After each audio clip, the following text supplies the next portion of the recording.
This is the regular meeting of the Yuma County Board of Supervisors, regular session, and we're also sitting as all special taxing districts. This is the meeting of December 18, 2017, and it's 9 a.m., and we will begin with a Pledge of Allegiance.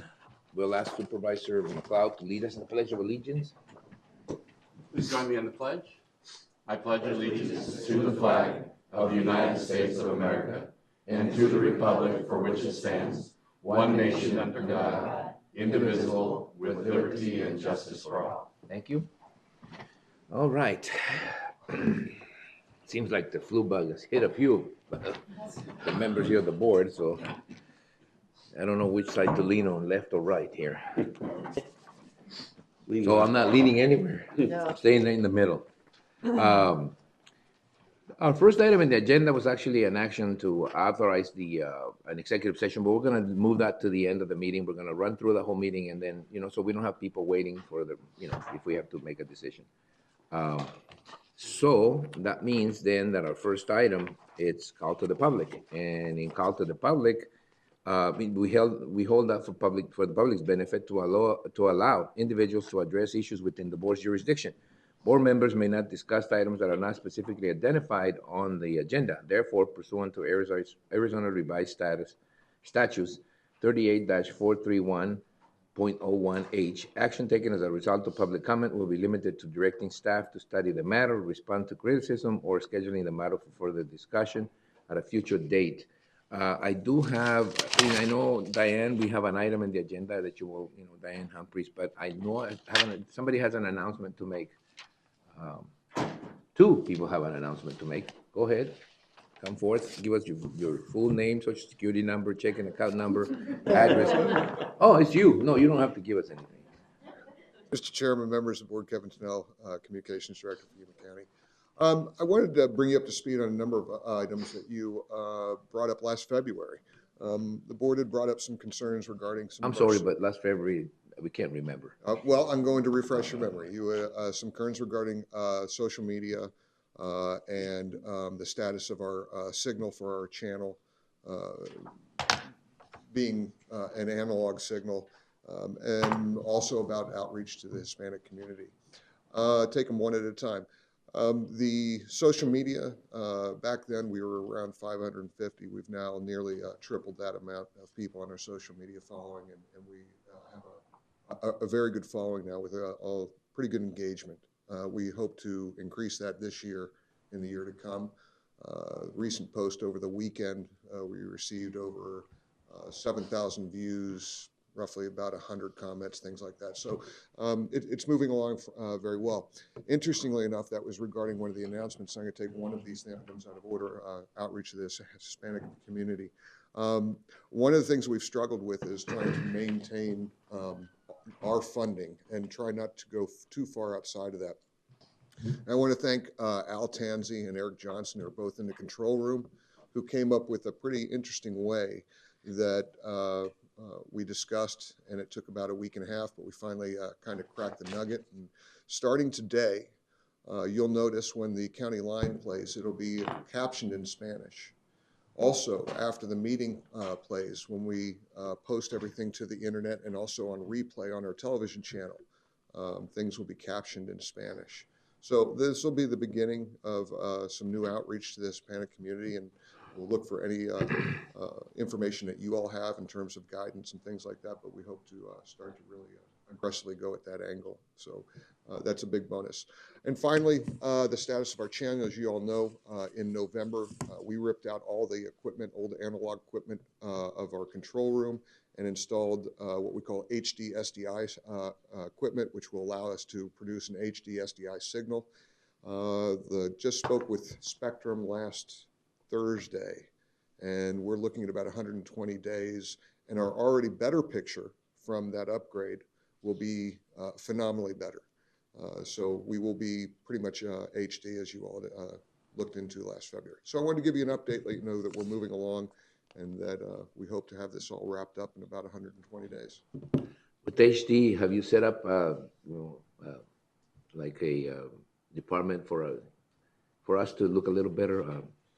No, I Makeup won't. department and I mean, Oh, it's- HD just brings out all the flaws. Let me tell you what, Do you have anything you that got to makes be me have careful hair what you on? wish for, Mr. Chairman, because I'll look into I having know. No somebody close-ups. from one of the local cosmetic companies come by and visit me personally. Well, I know, you be careful what you wish for because sometimes you get it. Thank you No, very thank you much. very much for taking care of those things. I mean, they're important. And I'm glad that you were able to do that within the, confines of a year's time. Go ahead. Mr. Chairman, members of the board, good morning. Gil Villegas, Chief Financial Officer. I'm very pleased to introduce to you to Serena Gallegos, our new Deputy CFO. Serena, she's a native of Yuma with a degree in accounting, very strong financial reporting, and pretty soon, hopefully, she will get her certification as a CPA. So just make a quick announcement to you guys. Villegas and Gallegos, it's a little close. Double L. Thank you. Okay, welcome. welcome. Welcome to the crew. All right, thanks. Thanks for the introduction. Anybody else on the call to the public? No call to nobody else. I'll move on to presentations, proclamations, and appointments. I'll begin by reappointing Mr. Gary Black to the Planning and Zoning Commission. Make sure that he gets a notice. I did kind of ask him. He didn't kind of respond very well, but I gathered it was a yes, so I'm appointing him again. Anybody else? I do, Mr. Chairman. I'd like to reappoint Scott Mulehern also to the Planning and Zoning Commission. Okay, so there you have it, the appointment. Anybody else?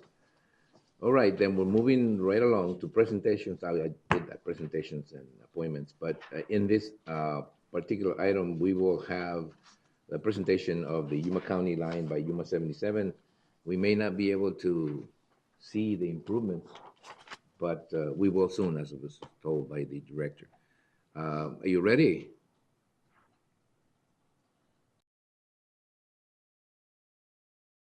Yuma County becomes the first charter in a nationwide program. Public Works adds 2 road graders, which will help improve efficiency and safety. And what to do with your Christmas tree when the holiday season is over. These stories and more, this is your County Line.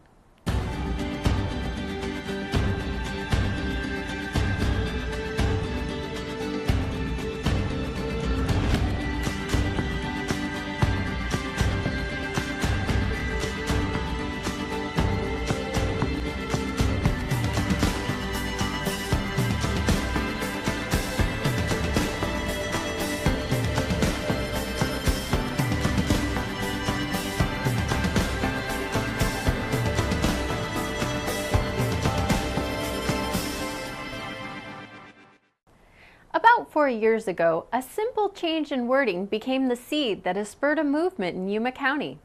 Juvenile Court Director Tim Hardy made the commitment to begin thinking about the young people under his care as kids at hope in order to reverse the stigma that society had dictated as kids at risk. In just a few short years, the Juvenile Justice Center's Kids at Hope campaign has gone from just an idea to 5 school districts that include 17 schools with over 5,000 adults and youth involved. The Kids at Hope Committee currently has 70 members. In November of 2016, the Yuma County Kids at Hope became the first community in the United States to become designated as a chapter of Kids at Hope. It's more than just a title. This designation allows them to become even more successful. So we're an extension of Kids at Hope National, but it's Kids at Hope Yuma, Arizona. So anything that if we were to solicit funding on part of Kids at Hope, and we can't do it as part of the court, part of the county, but as a nonprofit, which is what Kids at Hope is, we can do that. Additional funding will allow the chapter to bring inspirational presentations to adults and youth here. Their hope is to bring Erin Gruwell, the school teacher that inspired the movie Freedom Writers, starring Hilary Swank. If all goes as planned, the event will happen in March. As we reported to you recently, our Public Works Department embarked on an aggressive overlay and gravel road maintenance schedule to make our paved roads more reliable. Projects like this do come at a cost, particularly with equipment. The road graders used were from 1977 and 1985 and had been used so much throughout Yuma County's 5,500 square miles that they were spending too much time and money in repairs. The recent arrival of 2 new road graders means our crew will be able to keep up with maintenance on roads more efficiently. It's the new style. It's a little bit more efficient, has a lot more power than the bigger grader that we were used to running. And it also got rid of the steering wheel. We no longer have a steering wheel, so therefore it's kind of a little bit more convenient for newer and younger operators because they're used to operating, the video games. So they're playing with joysticks all the time. Well, in this case here, it keeps your hands on the joysticks, it keeps your hands on the controls, so you don't have a chance for, getting away from you for any reason. With the old graders, they had a steering wheel, and quite often your hands weren't even on the steering wheel because they were operating the controls. Well, in this case now, everything is right there at one time, and you never have to lose any control of it. Our county crews had to attend specialized simulator training just to learn how to drive them. Most of you are gearing up for the holiday season, and it's probably a good guess that you have a Christmas tree up. But have you thought about what you're going to do with your live tree after the holidays? The Yuma County Public Works Department has teamed up with the City of Yuma to give you a chance to help preserve the West Wetlands Project. All you have to do is take your tree to a recycling location and they'll do the rest. You can recycle your tree by taking it to the North Gila Valley Transfer Site, Tuesday, December 26th through Wednesday, January 31st, from 8 a.m. to 5 p.m., 7 days a week except holidays. If you'd like more information about recycling your tree, just call 341-2500. Over the years, we've used the county line to bring you the very latest with things happening in your county government.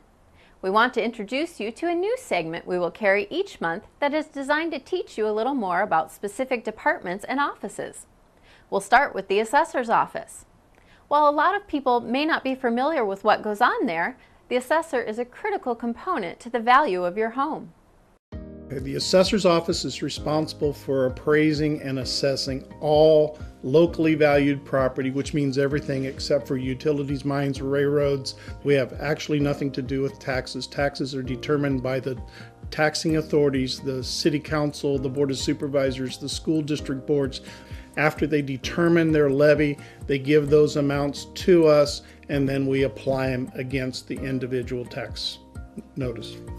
Arizona's system has the assessor valuing property in 1 year, but it's not taxed until the next. So we send out the notice of value in January of 18, and then the values that are on those notices won't be used for taxation until September of 19. We're responsible for maintaining the ownership of all properties in the county. As the deeds come through the recorder's office, we take those and put them into our database where we can tell you who owned property all the way back to the beginning. But it's mostly for more than any other reason, it's so that we send the property tax bill to the correct person. Every year, the nonprofit organizations, the widows, widowers, disabled people file for their property tax exemption for the year. If you're in the program already, you do not need to come in and reapply. Okay, you only need to reapply if there has been something change in your life, or you have had a change in ownership of property or something like that.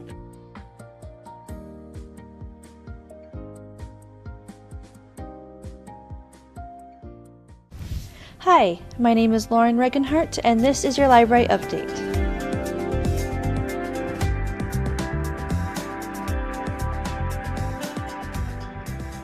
The Yuma County Library District wants to wish you and your family a happy holiday. December 11th marks the beginning of the 28th annual Food for Fines program. $1 in overdue fines will be cleared for every 10-ounce or larger can of food that is donated.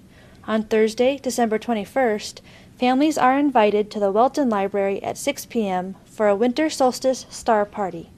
Tweens ages 8 to 12 are invited to Somerton Library on December 21st to make their own wooden reindeer ornament. The program begins at 4 and supplies are free while they last. On December 23rd and 30th, Join us at Main Library for A Healthy You, Yoga with Pamela Dusick. Come and balance body and mind with some Hatha yoga poses. These are only some of the awesome programs that we have for all ages at the Yuma County Library District. Check out our website, yumalibrary.org, for more information on these programs or others. You can also search for us on social media on Facebook, Twitter, Instagram, and Pinterest. As we close, here's some important scheduling information you might need to know.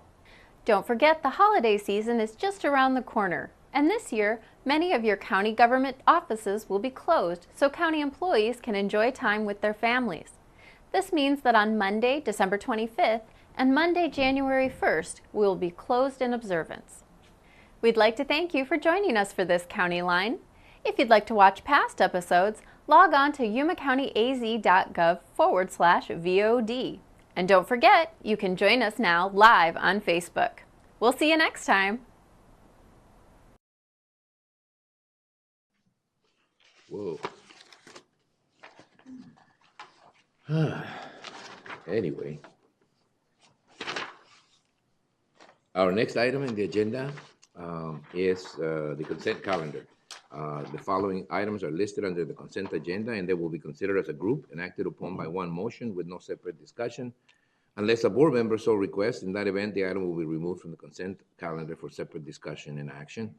I will entertain a request, if any of the board members have, to pull any items, and then, subsequently make a motion so we can approve the consent calendar and discuss the items that are pulled out. Anybody? Mr. Chairman, I'd like to pull numbers 6, 8, and 11. 6, 8, and 11. Anyone else? If not, then I'll entertain a motion to approve the consent items 1 through 15, with the exception of 6, 8, and 11. So moved. Second? Second. Motion and second to approve the consent items with the exclusion of 6, 8, and 11. Any discussion on the motion? No. All those in favor of the motion signify by stating aye. Aye. Anybody opposed? Motion carries. We'll take up item number 6, and the item number 6 is an action to distribute $16,403.96 in community program funding from the Quechan Indian Tribe, Fort Yuma, to the Salvation Army, and number displays in an equal amount of $8,201.98 to each. I do have a speaker card, but I guess I'll start it off by giving you Supervisor McLeod, since you pulled the item. What do you want to do with it? Mr. Chairman, I wanted to acknowledge the gift from the Quechan tribe, and I see representatives are here from Amberley's Place and Salvation Army, so I thought they might want to have something to say this morning. All right. For those who are not familiar with this process, I think sometimes twice a year, the Quechan Indian tribe distributes funds that are set aside for to be distributed to the community as part of their contribution. I think it's a requirement of their charter, their gambling charter. So I think, I don't remember what time, earlier this year, sometime in April or sometime earlier this year, there was a distribution about the same amount. And so we distributed to 2 other organizations. Very needed, they needed the support, and they're very active in the community. So this time, the decision was made to distribute them to Amberley's Place and the Salvation Army. And we feel it's an appropriate time of the year to do this. Diana, you have a speaker card. You want to say something before she comes up? Well, I was just wanted to make or ask Susan to, if I can get we can get a report on the contributions, where in the last, where have they gone to? I think the last time he went to the food bank, and I think a mission last time. Oh, wait a minute, Catholic Community Services. Go back. At least 4 years. Yeah. Okay, fine. Any comments, Supervisor McLeod, or do we just ask Diana to come up? Sure. All right, so Diana. Mr. Chairman and Supervisors, thank you so much for letting me speak to you today. Once again, I want to thank you for this donation that you've guided in our direction. Since we've opened up Amberley's Place, the one thing that we've learned as we've done satellite offices in Somerton, San Luis, and Welton is that when we take services to people within Yuma County, they reach out and they use them. So even though we do have a transit system, it's still, they need services brought closer to them. Whenever we've gone to San Luis, services increased 116% the first year. They did 118% in the city of Somerton the first year. In Welton, they went up 78%, and it's just because we were there for them. And it does cost us money to have the satellites and to travel all over Yuma County, so thank you for investing in us so that we can get the services to the people who really need them, who maybe don't have access to come to Yuma. But the other thing I wanted you to understand is that through the years, historically, domestic violence increases every single year. And we just keep training and hoping that it will sink in and that we can stop the cycle of violence. And unfortunately, it hasn't happened yet because we're seeing younger and younger couples that are reaching out that are needing help for domestic violence issues. And so we will continue to try to educate our community with your support to let them know about the negative impact that violence has on their family. And hopefully one of these days I can come before you and say, we don't need your money anymore. We're closing down. There's no longer abuse in Yuma County. That would be a dream come true. Sadly, I don't think it's ever going to happen, but until it does happen, thank you so much for your support because we can't do what we do without your support and without the Sheriff's Department and the police departments that we work with. It's just impossible for us. So thank you for caring about those people in your county that are too afraid to open up their voice and their mouth and say that they need help. So thank you. Diana, I think that we would be remiss if we don't, again, emphasize, these are funds that come from the Quechan Indian tribe. I'm sure they would appreciate a note of thanks or something directed to them. We just pass them through. And, we get to choose, but it's money that they offer us contributions. So, we want to do that. We want to acknowledge it's theirs. Those are their funds, and they just wanted us to get them to the right entities, and we think these are the right entities at this particular time. So, it's not, let's not forget them. They're the thank them, but without your guidance, it wouldn't have got to our doorstep. So so thank you so very much for that. We appreciate it. Right. Thank you. Anyone else? At some other particular time, we may have had some huge checks made, but this was a pretty quick decision, and we just wanted to get the money out before the end of the year. But so we didn't have a chance to, do anything fancier. We just want to get the money out to you guys. Absolutely. Mr. Chairman and fellow supervisors, thank you so much for, I did not put in a card to speak, but thank you for the opportunity. Okay. The Salvation Army. Your name? Sorry, I'm Lieutenant Jeff Brazil with the Salvation Army. It is a very much needed gift, especially from the Quechan tribe, that you have seen fit to provide to the Salvation Army and also to Amberley's Place. Thank you so much for that. This year, just in this season alone, the Salvation Army is supporting 654 families and over 1,800 children for their Christmas effort this year and providing Christmas toys and food boxes. And this continued effort goes on even past Christmas. It's a year-round effort that we always are working into the community, and we want to thank you so much for thinking of the Salvation Army and Amerly's Place as well. Thank you so much. Yeah, well, we were thinking of putting it in the cattle somewhere out there and give you a surprise, but I decided, well, maybe. That would have been a great surprise. Speaking of that, I had the opportunity to ring the bell for Salvation Army, and I thoroughly enjoyed it. And Darren plans on doing it next week or this week, this Friday. Mm-hmm. If he's well enough to do it, but Yes. we don't want him passing along as an extra gift back to the contributors. Thank you again. You're welcome. Thank you. I'll entertain a motion to go ahead and approve this item as presented. So moved, Mr. Chairman. Is there a second? Second. There was a lot of seconds. Just pick one. Glenn. Any discussion? No discussion. All those in favor of the motion signify by stating aye. Aye. Anybody opposed? Motion carries. We'll move on to item number. Thank you for your patience. Item number 8 is from the Sheriff's Department to accept a donation from the Howard G. Buffett Foundation to the Yuma County Sheriff's Office of one Ford F-150 4x4 truck with an estimated value of $74,176. It's about the price of a house by my time. But Jesus, I don't know what it is. Nice truck. It must be a nice truck. Or Mr. Sheriff. Chair, members of the board, Sheriff Leon Wilmot from the Sheriff's Office, here to answer any questions that you might have. In regards to the donation of the vehicle, I met Howard Buffett through basically the National Sheriff's Association, where he became involved with sheriffs because he owns an actual ranch along the border down in Sierra Vista, Cochise County. And as the chairman of the Immigration and Border Security Committee, we put together a program called Borders in Your Backyard. And what that program involves is the sheriff's office in Cochise County, as well as in Yuma County. We would have sheriffs coming in from all over the United States with their local news media. So they could actually get tours on the border to show what exactly is going on and how these opioids and drugs and everything are going from the border to their backyards. And it's an educational program to let those citizens throughout the rest of the United States understand the importance of why border security is needed along the border to keep these drugs out of their backyards and from killing their kids. So since then, Howard's been a vital portion of this, where he has donated his time, resources to not only NSA, but also to Cochise County and Yuma County to help with this educational program that we have going on right now. So he has no ties, there is no expectations other than this is a platform that we can utilize to do these tours down in the border and get them down there, right there where the boundary is between the U.S. and Mexico.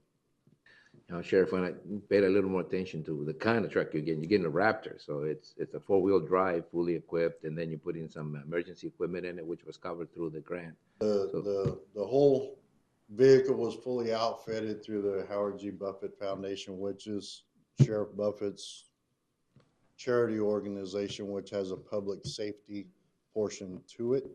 So it's a fully outfitted vehicle. The only thing that we had to do was supply a radio and, of course, pay the taxes for the vehicle. And those darn taxes. So, but he did come down here. I gave him a tour down here of the border area. He seen when I was riding in, and he's provided not only this vehicle to us, but also 4 of those vehicles to Cochise County as well, to be able to do those tours for those sheriffs and their media outlets. So. Okay, and you return the acknowledgement of charitable contributions, I hope, within those 5 days. Your Yes, letter. I did. Okay. All right. Well, actually, I pulled it because I wanted to be the supervisor that volunteered to drive it for the first year to make sure it was up to county standard. So, no, I don't think you've ever been out. I'll be happy to give you a ride. In the front, I hope. Put him in the toolbox. There's no cage in it. Should put one if it's going to be. I do like to pull these ones. A foundation has given money to Yuma County, and I really appreciate the education. I really didn't know all of that, and so that's good information to get out there. Thank you, Sheriff. Mm-hmm. Thank you, friend, for us. Yeah, He's a good man. He has a good heart. So I can see that. I will do that. Thank Right. Is there a motion to? Mr. Chairman, move to approve number 8 as presented. Second. Motion and second to approve item number 8 as presented. Any discussion? All those in favor of the motion signify by stating aye. Aye. Well, that was close. We almost didn't approve it. Have to send it back. Thank you. Now we go to item 11, general services. This item is to authorize the proceeding with interim building renovations to the phase 2 area, which is the unfinished section of the administration annex at 197 South Main Street. This is a capital improvement project number 2.1704 in the amount of $170,700, and to adopt budget amendment resolution number 1884, transferring $170,700 from the Board of Supervisors contingency to CIP project number 2.1704. You gonna start with it? Chairman Reyes and members of the board, Dave Villan, Director of General Services, here to answer any questions to the best of my abilities with regards to this request. All right. Me? Yeah, sure. Supervisor McLeod. Dave, I have some questions, some issues with some of this. Some of it makes perfect sense to me to proceed on right away, and others don't make any sense to me at all. The expense of working on the unfinished area, and I could have a complete misperception. My perception is that there's a belief that somehow stuff, something is being transmitted, maybe insulation from the interior space to the exterior. But I don't know how that would happen. That doesn't make sense to me. And then testing for lead and asbestos, I know that's necessary once we start the next phase. Right, right. But as long as that's undisturbed, there is no possibility of it coming into the environment. So I don't get that. Well, let me back up a little bit. First, when we receive these types of complaints, we have to look at a pretty broad array of possible sources, what could be causing.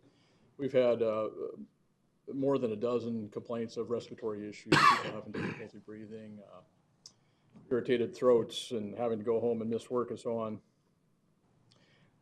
And we've been able to split these items in a number of categories. We've been able to eliminate some sources. We feel pretty confident through the warranty process. We found some plumbing issues and whatnot. Mm-hmm. But the issues seem to be continuing. And so we're looking at trying to take a very holistic approach to the building, looking at any and all possible sources, what could be contributing to these issues. When you walk into that unfinished portion of the building, and I think you've all been in there at some point in time or another, you're immediately hit with a sense of space that really hasn't been touched in years. There's definitely a source of odor coming from this space. How much, I agree with you, it's difficult to imagine a lot of transfer. There is no mechanical connection, no obvious airflow from one side to the other, although it is by no means an airtight space, so there's Sure. definitely an ability for some air movement. But at this point in time, we're at a point where we're essentially trying to cover all of our bases, and that to me is an obvious area that needs attention to some degree to try to eliminate the issues that we're dealing with. So when we start looking at what needs to be done in that space to bring it up to an area that can be maintained and kept clean going forward, it begins with things like removing old carpet that's in the back of the lower floor. Underneath that carpet is where there's some tile, and the mastic underneath that tile is where there's asbestos material. So if we're going to start demoing that, we need to have that abated properly. The other area was on a stairway. That is an area where we're looking to, again, to construct essentially a containment wall. If we're going to demo a portion of the stairs, then we need to follow the correct abatement procedures in order to do that. So we're trying to do a minimum amount of construction, but again, with the end goal of being able to have a space that can be thoroughly cleaned from top to bottom to begin with, and then maintained going forward. So it is hopefully eliminating some of the odors and any pollutants in the air. Our company that came down and performed air testing about 3 weeks ago, a couple of areas stood out in the test results, and we're still waiting on the final report from the company. But as she presented the findings, she said that one of the areas of concern was elevated areas, levels of particulate matter, fibers and whatnot in the air. And in most of the finished building, it was at a higher end of this scale. Going into that unfinished area, it was considerably higher. And that probably is because of the exposed insulation, although I can't say that with any degree of certainty. So it does seem like it makes sense to cover those walls at least and try to contain that again. So, if I had my way, no, we'd just move right forward to the final design and construction of that space and just do it once. But it would appear that that we need to take this interim step to get us to that point. Along the same lines, some of this work doesn't really have to do with the continuing project of building inside there, building that meeting hall, whatever, for the board meeting hall. I mean, some of this stuff is like the outside sidewalk, those type of things have not really very little to do with it. No, the sidewalk, and that's why that's presented as an alternate. It is the concern there again that sidewalk is cracked and broken and had glass blocks in it to allow light into the basement below. Those blocks have all been filled back in with concrete. It's been leaking. Whenever it rains, we get water into the basement from there. So this is an issue we're trying to address to eliminate that particular moisture intrusion issue. May I continue a little bit? Sure. Okay. The other thing that was noticeable to me is when I looked at those figures, I get a sense that what you're asking us now is sort of simply to set aside a certain amount of money to perform this construction, because when I look at an air conditioning system for a room and it's $12,000, $13,000, I used to work in air conditioning. It seemed to me like that's a lot of money, unless there was a very specific, very different type of of installation. So, but when I look at it though, I look at it as sort of like, okay, that's what you estimate the work to be. I don't look at it as you've gone out to bid and you've gotten the prices, you check with someone, like, are you supposed to get to those That prices? particular issue is a budgetary item. We've looked at a couple, it's a sort of a unique system in that building that we're not overly experienced with. So we asked the contractor to provide a budgetary number to add an additional unit of that type. He came back to us and said, because of the location of the room and the interior of the building, his recommendation is a mini split system, just to address that one issue. However, because it's not on an exterior wall, it's not a logical place to put the condenser unit, so we're going to have to get a little bit creative with how we do that. I don't have a final design or answer yet, but he did provide the ballpark number that we The other thing I notice is your contingencies. I mean, I can understand that. I can understand when you're, especially, I can understand when you're going into an old building that your contingency should be more than 10%, because you don't know what you're going to find. Yeah, Is that absolutely. the I hope reason? that we don't need to get into that, but exactly right. Thinking that who knows what we might find if we. And that's my problem with opening that up. I mean, really, it's not trying to solve the problem, that whether it's real or imaginary. I think it's real. I mean, I wouldn't, if I thought it was an imaginary world, I would be contracting psychiatry or some other kind of help. But there is a problem that is not just a perceived problem. You walk into that building and you notice the change. But I did look at a lot of your stuff, and it was because it was all round numbers. I mean, like 4,000, 18,000, 50,000. I get a sense that you really don't have the final number. And that's my problem. When you go into this type of situations, you necessarily have to have a frame of mind that you may find something you don't like, and it may be a much costlier issue. I mean, that's the reason why I didn't want to do an old building, a remodel of an old building, because it's like, it's like going to the hospital at our age. I mean, they're going to find something in there. I mean, you just, So anyway, bottom line is you're asking us basically to put up to create a budget item of $170,000 that you can basically go to solve this problem. But if I was going to vote for this, I would like it to be a situation where when you find out, before you get into something major, that you come back to us and let us know. In other words, I know you've done a lot of the preliminary research that you need to proceed. That's why you have all these items listed in front of us. What concerns me all the time is exactly that point that we made earlier, that this is an old building, and if you open up a hole to look inside, you may not like what you see. Right. And I hate to get into a situation that all of a sudden turns a budget of $170,000 into a budget of $350,000 because you find something. On the other side of that coin, if you do find something, it certainly would be something that we like to have fixed. So we certainly want to take a proactive approach to solving any particular problem that may be in that building that creates this particular problem. So, Supervisor McLeod, I don't think I made much sense there. I'm sort of inclined to do it, but sort of like reluctant to get into it. Yeah, that's the problem I have, is starting to mess with that unfinished area where, here's what makes sense to me.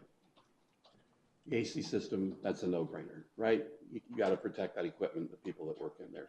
That's easy. The sidewalk, that's easy. The air balancing, that's easy. I think, though, in my opinion, those things should all be done first, because it's very difficult for me. I mean, I walked through there, and I appreciate Administrator Thorpe's time Friday walking through there. It's pretty well sealed up. I mean, it's not completely, by no means is it. It's hard for me to imagine what mechanism would carry any appreciable amount of airborne particles out of that area. I looked very closely at the air conditioning ducts, and in fact, as you know, most of them, they're under pressure. You can't get stuff into where the system's pressurized. The system has to be pressurized. That's what causes it to blow out the vents. So that's impossible for it to go in there. To me, and we're waiting for test results, we don't know what those are yet. To me, I think that the other things should be accomplished, and then going in there and starting to rip stuff up, or we're not sure what we're going to find, that's where you're actually disturbing any lead or asbestos. To me, that's just a level of risk that doesn't seem necessary without being able to show that it's necessary. I mean, I understand it's nice to be able to just throw the money out at it all at once, but I'm not convinced it's necessary. And I could be wrong. I mean, there's, you know, I don't know how my other friends are thinking about it, but to me, I would take the logical steps and go as far as we can to see if the issues aren't taken care of. I suspect they would be resolved, but I suppose that's already on your mind. It should be on your mind. Well, As I absolutely. just stated. We've accomplished a number of tasks. Like I said, this is a very large one that remains that, you know, I wish I could stand here and say if we do this 100% guarantee, all the issues will go away. I certainly, you know, unfortunately can't do that. But the only thing I would say as far as the test and balance is something that I would recommend putting at the very end of the list. Once we have accomplished all of the tasks in the building, that we bring it back to the original design standards. The problem with that is there has been some changes, there's been some requests to shut this damper, open this one up wider, which throws that balance off. So if we bring it back to the original design and then those people want those things readjusted again, then we've undone the effects of the balance.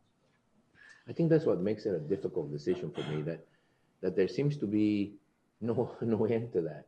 It seems to me we're going, you know, we're progressing into this issue, this problem, but we're sort of taking an approach that, okay, we're going to go in there and see what we find out and then start solving it.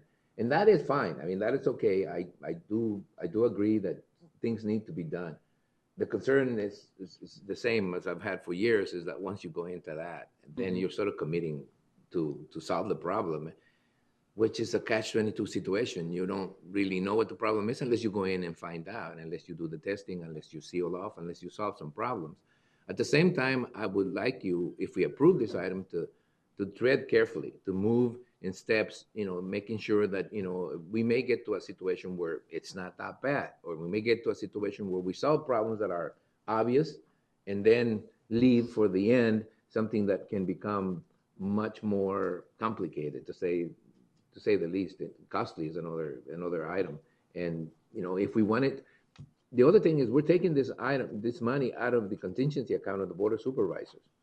I mean, if it's going to be a capital improvement project, maybe we should plan for it long term a little bit more and set aside. I mean, I don't know how urgent this is.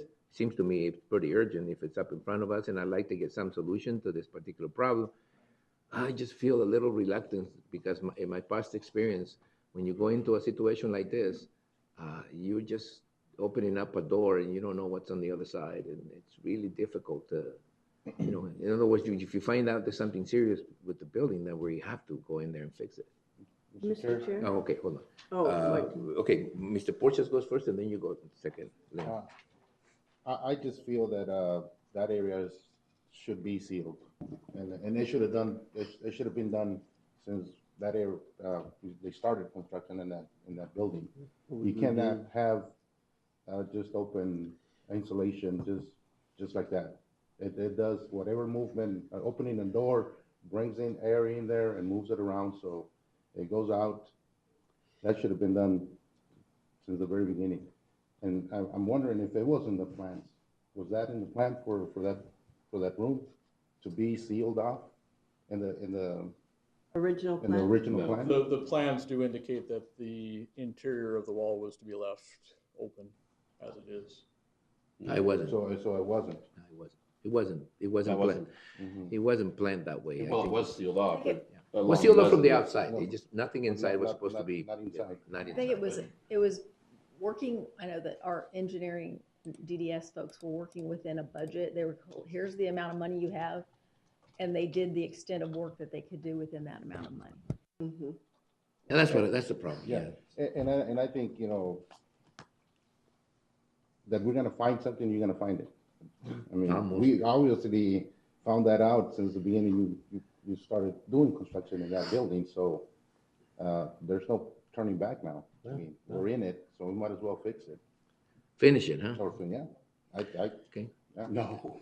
I mean, We don't have money for that. not No, right no, now, finish but I that mean, portion finish of it. that portion portion of, as, you know, if it takes us 2 or 3 years, but let's do something. I mean, we All right. started, so. Okay, Lynn, you have? The health and welfare, and working conditions for the employees in that building should be our first priority, as well as the public who is using that building and coming in on a regular basis. And if that means dipping into the contingency fund to get things fixed, that, I'm sorry, you can't go into an old building, seal it off, all its windows up, and not have issues arise that need to be worked on. I mean, just the fact that it's a 100-year-old building is an issue. So whatever we need to do to make that a safe and healthy environment for the employees and a safe and healthy environment for the residents that use that building, we need to do it. That's what the contingency fund is for, is for things that we find that we haven't put in the budget. Well, okay. Yeah. Mr. Chairman, I had a question too. If we approve this, what kind of time frame are we talking to get this done?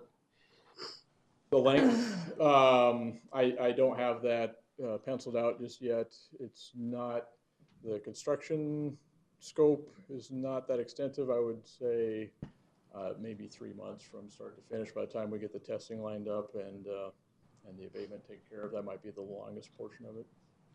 I just, like I said, it needs to All be a right. priority. See, look, to me, the first problem is getting over the fact that we're using the contingency fund, because I think if this is a CIP project, that we should go back and see which project isn't getting done this year, and maybe just create another fund and move money from, we've done it before.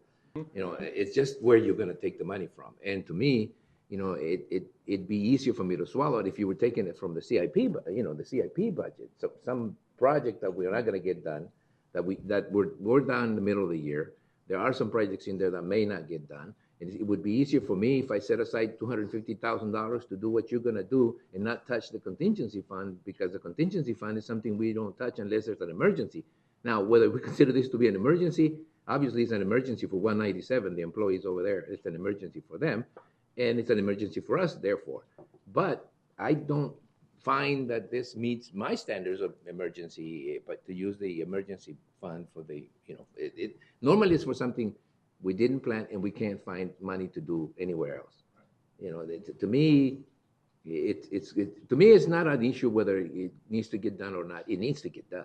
To me now, it's an issue of whether using the contingency fund for the Board of Supervisors, it's where we need to take this money. That would be the last resort for me. And maybe I should ask this question from Susan and from you. Have you looked at the CIP budget and seen if there's any funds in there from a project that we can't get done, that we know we're late and we're not going to get into? We could certainly look at that as the funding Well, I source. would have first and foremost. I mean, this is a CIP, but item. It's a lot of miscellaneous work items. Yeah, but it's in a building and it's, anyway. As long as it doesn't drag out, because we need to address this as quick as possible. So potentially you could, if you're interested in approving the project, you could direct that the staff look at the CIP funding source first, and that if there's up to $170,000 in CIP that we can use, we'll use that. If there's any residual that's still, let's say we can only find 150 or 120 in CIP funds, then the rest would come from contingency. If you could make that kind of a direction. Mr. Chairman. Still not doesn't it? Go ahead. Supervisor Pancrazzi, your remarks are correct. There's not any of us sitting up here that would say we don't care about the health and safety of our employees. Of course, their welfare is always top of mind. We do also have a responsibility to look out for taxpayer dollars. And I just question whether it's a good expenditure of taxpayer dollars. Much of it is. Much of it's a no-brainer.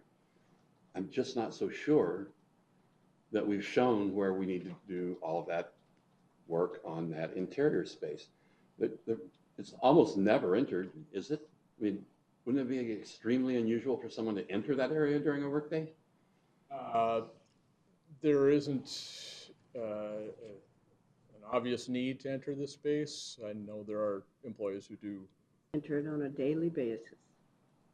Oh, I'm that talking about the- refrigerator. Yes, sir. Well, I can put a refrigerator, I don't know. Well, And the That's just where I'm computers, coming from. and I- the, you know. and the computers up in the,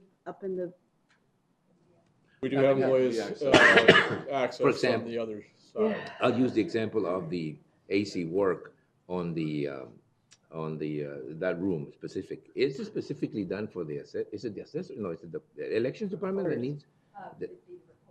Is it the elections or the assessors? recorder's The office. It's the recorder's PVC office. unit. Yeah, Yeah. we probably should be looking at the recorder's office budget and see if there's any place in there for anything. First before we decided to go, looking for funds out of the Contingency. Contingency account. I feel the heat coming from the left side of the room. But I mean, you get my point. If this is a CIP project, I like to first find out if there's anywhere in the CIP budget that it can be included or where the money can be taken from. I don't have a problem with doing the fixes. I really don't. I think that we should go overboard in trying to solve this problem, and again, my only concern is that we go in there and find that the problem is much more serious than we talked about, and we now have to fix it. That's it. Anyway, I think we all agree we got to get this thing done, right? Most of it anyway, in the case of Supervisor McLeod. And maybe what we need to do is say, look, we're going to set up this budget account with this much money, and then we want to get reports as it's getting used, individual reports to see the need. Maybe that's the only way we can get to the point where all of us vote in favor of it.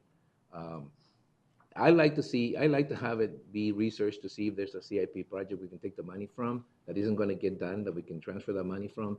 And I suppose that Supervisor McLeod would like to see that there's actually a need to get this thing, done. Let's say that we decide that we're going to go ahead and start a remodeling project to actually build the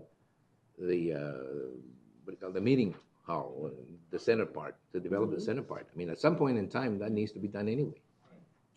Anyway, that's a lot of discussion. Is there anybody ready to make a motion here? I just have one more comment Okay. or a question. I mean, how long are we looking to do this or going, How soon? seeking for money? I think it's immediate. I mean, is it gonna be, are we gonna see back Next 2 weeks. Yeah. If possible, it would be most expeditious if you were to authorize the funding now with directing staff to find funds in the CIP budget if possible. And if any other funds are needed, then that piece would come from contingency. If you give us that authorization now, then we can move forward. If you want to wait until the first meeting in January, then that will postpone the ability to start working on anything. No, Mr. Chairman, go ahead. Well, if you're ready, I think I might be able to craft a motion. That's what I was afraid Because of. I think the recorder's office could probably pay for all of it. I was afraid of that. No. Okay, look. Mr. Chairman, what I would move that we approve the fund to be set up to perform the work contained in consent item number 11. I would like to see a report back to the board as soon as possible, maybe the next board meeting or the one after that, what the testing has showed, what the plan is, how it's going to be proceed, how it's going to be done, but to allow them to get started using CIP funding if available, filling the gap with board contingency if necessary. That's good. So we set up a budget amount and then we start proceeding with good? it. Is that I good love enough? that. All right, then I need a second. Second. Okay, but it's been moved and second to go ahead, just what Supervisor McLeod just said. I don't need it, I don't need to repeat it. I think you got it, yes, already. Any other comments? No? All those in favor of the motion signify by stating aye. Aye. Motion. You didn't have to get it from the reports. The air conditioning, I still looking. Okay, well, thank you then. I think that what's next is, we finished with the consent item, so we're going over to the discussion and action items. The board will open each of the following items separately for discussion and action as appropriate. The first one is the county administrators to elect the Yuma County Board of Supervisors chairman for calendar year 2018. Let me say that this is a little earlier in the process that I normally would have believed this item would have been up here. Specifically because when there's elections, there are sometimes changes in the board composition that you need to wait until the next year. But because this is not an election year, I guess we can do this a little earlier. But normally we're accustomed to in the first meeting in January. That's how I you know, remembered it. that's what we do it all the time. It was a little early. I thought it might be a reflection of my duty, my performance. You know, can't get to get rid of the chairman. You know, so let's do it in December. We don't have to wait. Mr. Chair, the staff had let me know that when it's not an election year, we do it in Yeah, December, and if it sometimes. is an election year, we wait till Oh, January yeah. because. I feel so relieved. But if you would like to switch it to January. No, it's No, fine. No, it's fine. It's fine. It was a little early for me. I thought, you know, again, I felt maybe it's a reflection of my performance or something. And they want to get rid of me quicker. No, okay. The way that we do this then is you will then conduct a process, whereas there will be a request for a motion and a request open for nominations. Then there will be nominations open. There will be, nominations. And if there's more than one, then we'll take it up for a vote, an actual physical vote. If there isn't, but then we'll, go through with the process anyway. Is that the way you remember doing it? Okay, well then, you have the floor. Okay, as serving as clerk of the board, I would like to call for nominations for chairman. I nominate Tony Reyes to remain chairman. I was so used to the additional pay. Does anyone have any additional nominees? Move to close nominations. Do I have a second? I'll second. Okay. It's been motioned and seconded to close nominations. Please, all those in favor of Chairman Reyes continuing as chairman, please vote by saying aye. Aye. Any opposed? Aye. No, I'm just kidding. All right, motion carries. Chairman is elected. Didn't hear that Mr. train Chair, you coming, can did carry you? the next section. All right, then, following this particularly difficult decision the board just made, I'm going to open it up for nominations for vice chair. I move that Russell McLeod remain as vice chair. All right, is there a second? I'll second. The nomination, excuse me. Is there another nomination? Sorry. Is there no nominations? I'll entertain a motion to close nominations. Second. Well, there has to be a first. Oh, I move that we No, close no. nominations. Okay. Supervisor Porteous moved to close nominations, and Supervisor Pancrase moved to second them. But we want to get this done as quickly as possible. There's a motion and second to close nominations. So those in favor signify by stating aye. Aye. And we'll now have a vote on the vice chairmanship. All those in favor of Supervisor McLeod being the vice chair signify by stating aye. Aye. Anybody opposed? Okay. Fine, the motion carries unanimously. All right, well, that takes care of that item, as painful as that was. And then we'll move on to events calendar and current events. Yeah, and then we have a small work session after that, and then we'll have the executive session after the work session, okay? Any reports from the board on events attended or to be attended? Huh? Supervisor Oh, yeah. Pancrase, get going. I attended the Yuma Fresh Vegetable Association annual meeting, and I attended the Yuma Ag Dinner at Booth Machinery. I attended the Yuma Crossing National Heritage Area Executive Board meeting. I judged Yuma Union High School's regional decathlon competition, and I judged the speaking portion. It was so interesting. It was so good. I attended the Regional Transportation Committee meeting telephonically. I rang the bell at Dillard's for the Salvation Army, which I just love doing. I chaired my very first meeting as the Medium County Caucus Chair, and I attended the County Supervisors Association Board of Directors meeting following that caucus meeting. Those are my events. Go good. I'm tired already. Supervisor McLeod. Sure, thank you, Mr. Chairman. I had the privilege of speaking at the Wreaths Across America at the Sunset Vista Cemetery, and attended the Medium County Caucus meeting, the Small County Caucus meeting. They invited me over, and it was a great meeting, and it was a nice opportunity to sit down and meet with them. I had not had the privilege of doing that before.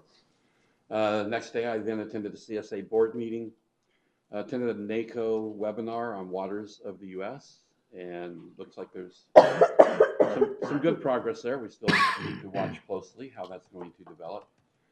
Attended the Yuma Fresh Vegetable Association luncheon and their legislative agriculture dinner the next night. So that's what I had. All right, Supervisor Simmons. I attended the Welton Mohawk Irrigation Drainage District Board meeting. It's a monthly meeting. Also attended the Yuma Fresh Vegetable Luncheon as well. The local emergency planning committee meeting, the Yuma Area Ag Council dinner, again at Booth Machinery, and also the Welton tree lighting, and a multitude of other things this last week. Mr. Chair, may I add to Mr. Simmons is he is also stepping in for Santa in some of these events that we've had around Yuma County. So He's been keeping that figure for years to do that. Yeah, he has. It's hard work. So, and I saw a picture of him with a little girl on his lap. Oh, and he makes They get me in trouble nowadays. Wait a minute. You had to rephrase that. A baby. That didn't sound right. Oh, Al's daughter, actually, All right. at the Yuma County Library, and he is a wonderful Santa. Yeah, well, the jury's still out on that, but we won't get into that. Go ahead, Supervisor Borges. I got to speak for an luncheon for the Yuma Area Agricultural Council tour on last Friday. I also attended the YMPO meeting and the GYEDC meeting. I had a lot of stuff to do, most of it which I've forgotten this morning, but I do want to mention attending the Arizona Sonora Commission meeting in Puerto Peñasco and being very surprised about the actual lack of participation of the other border counties, and the issues that are discussed are really certainly important to the border counties. And it's a chuckle for me that none of the other counties, Pima or Santa Cruz or Cochise, that they I guess we have meetings which you went to. I was going to remind you of that, and we have a coalition, and I guess I see as part of my task, coming next year, to try to get the other supervisors, the other border supervisors involved, because it's really difficult to be there as an spectator when you have so much that you can add to the process. But the Arizona Mexico Commission has designed to take additionally, it's about mayors and about the governor, and that's pretty much how that it's done. And it's really, I think we're missing an opportunity to have an impact in the relationship. It is a good start, though, to have some of us start actively participating in this particular events. You were going to say something. I was to add to that, Mr. Chair. I did attend that meeting, and I did ask about the other counties if they were members, and they are. And there was a person there from the Arizona Mexico Commission actually that spoke. Well, good. To the board there. Yeah. So. Well, that's going to be one of our. I'd like to say one of our projects coming forward to get a little more involved in this process. Did you mention that you chaired Medium County Caucus? I did. Yeah. You did. Okay. Thank you very I much. want to make sure that was pointed out. All right, Susan, your turn. Yes. I had a cough drop in my mouth. So. So on behalf of Yuma County, I attended the Arizona County's insurance pool meeting and the county manager's meeting last on the 7th and the 8th. And also Supervisor McLeod has generously suggested that Yuma County will host next year's CSA Legislative Summit for 2018, which generally happens in October.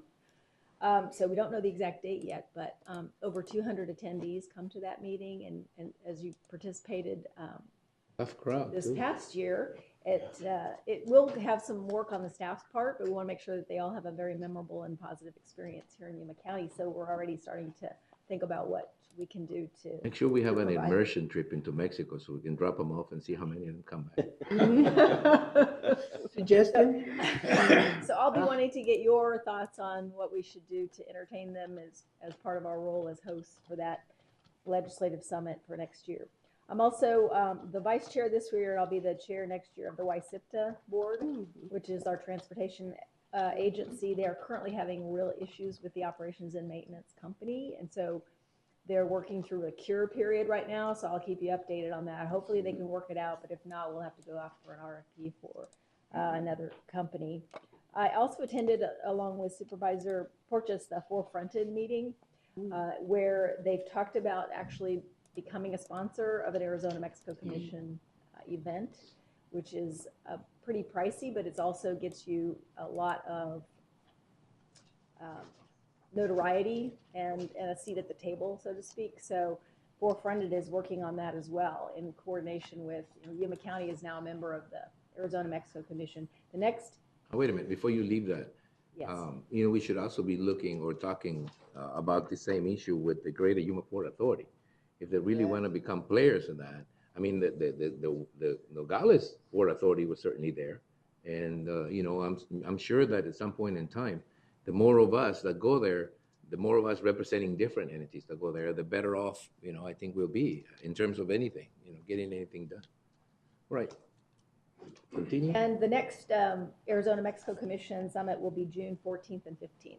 So if anyone's planning to attend that, we do have 4 members. That would be on this side, wouldn't it? It'd be in Tucson. Tucson? Yes. That's Good it. time to get Pima County involved. Yeah. All right, anything else? No? Then if nobody else have anything to add, we will move on right away into a work session. The first one in the list is a work session to discuss and possibly take action on Arizona Association of Counties proposal for the 2018 legislative session. And we have guests here. I just don't have the names and I don't remember pretty well, but Jen Marson. You can mention. Jen Marson is there. She's the executive director. I don't know how the work sessions work at the table. Yeah, you bring whatever assistance you have, sit next to you in case you need some, additional whatever, and you step up at the podium and give us your checking account number. She didn't hear, otherwise, she'd have said that. I don't, there's no PowerPoint. Nope. No dreaded PowerPoint presentation. No. Ooh.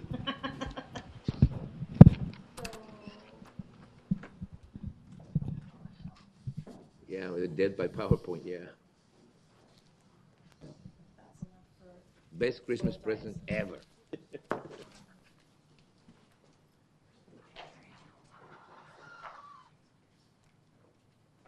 So, Mr. Chairman and Supervisors, for those of you who don't know me, my name is Jennifer Marson. I'm the Executive Director at the Arizona Association of Counties. So this is one of our senior legislative associates, Trey Williams, who will get you copies of the legislative proposals. While he's doing that, just a quick, our process is very similar to CSA. So if you're familiar with how CSA sets their legislative agenda, ours is very similar. We receive suggestions from all of the different affiliate groups across the state. Our board formally adopted all of the proposals at their board meeting in November. You touched it already. So what you're seeing is the adopted version. We had more proposals on the list than what you see before you. This is what the board formally approved. Before you continue, you do know you gave us only 4. We have many more. That's okay. Who's short one? Well, here's It's in our packet. Oh, that's fine. I don't. She refused to take one. Gave it. I gave you. Gave it to Tony. I have it. Yeah, I know. Are you good, Robin? Yeah, it's in there. Okay. So with your permission, what I'm going to do is go through the policy positions first, and then Trey and I will take turns going through each of the bills in the platform. The reason for that is I'm actually substituting today for Megan Kintner. Megan Kintner is our other senior legislative associate. She had some meetings at the Capitol that couldn't be rescheduled, so I'm pinch hitting for Megan today. So starting out on page 1 with our policy positions, again, very similar to what CSA does and where they adopt something that isn't necessarily a bill, but just a guiding force at the legislature to help guide staff as to what you all would like to see us do. So the first is CSA and ACO worked together and ACO adopted the language that CSA adopted at their summit regarding EORP and the expenditure relief. So that should not be, that's exactly the same wording. We haven't changed anything. Our board approved the same version that CSA approved in terms of EORP relief and the expenditure relief. The next two actually are staples in our platform every year, the preservation of local control. Of course, we oppose any unfunded mandates. We also oppose any efforts to reduce state shared revenues, resulting in a negative fiscal impact to counties. This is all things you've heard before. And then the last one you've probably heard before, it's just been a couple of years, and that is having adequate salaries for elected officials.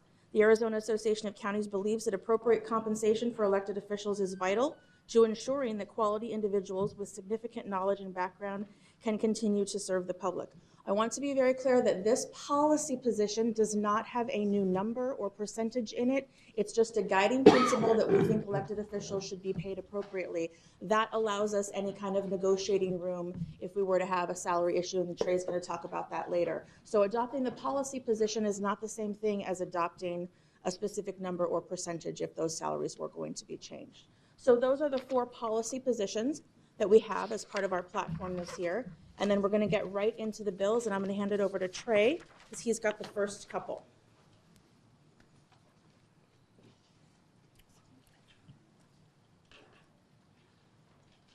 Thank you, Mr. Chairman, members, for having me. Again, as Jen said, my name is Trey Williams. I'm one of our senior legislative associates at the Arizona Association of Counties. So we actually divide our platform measures into 3 different types.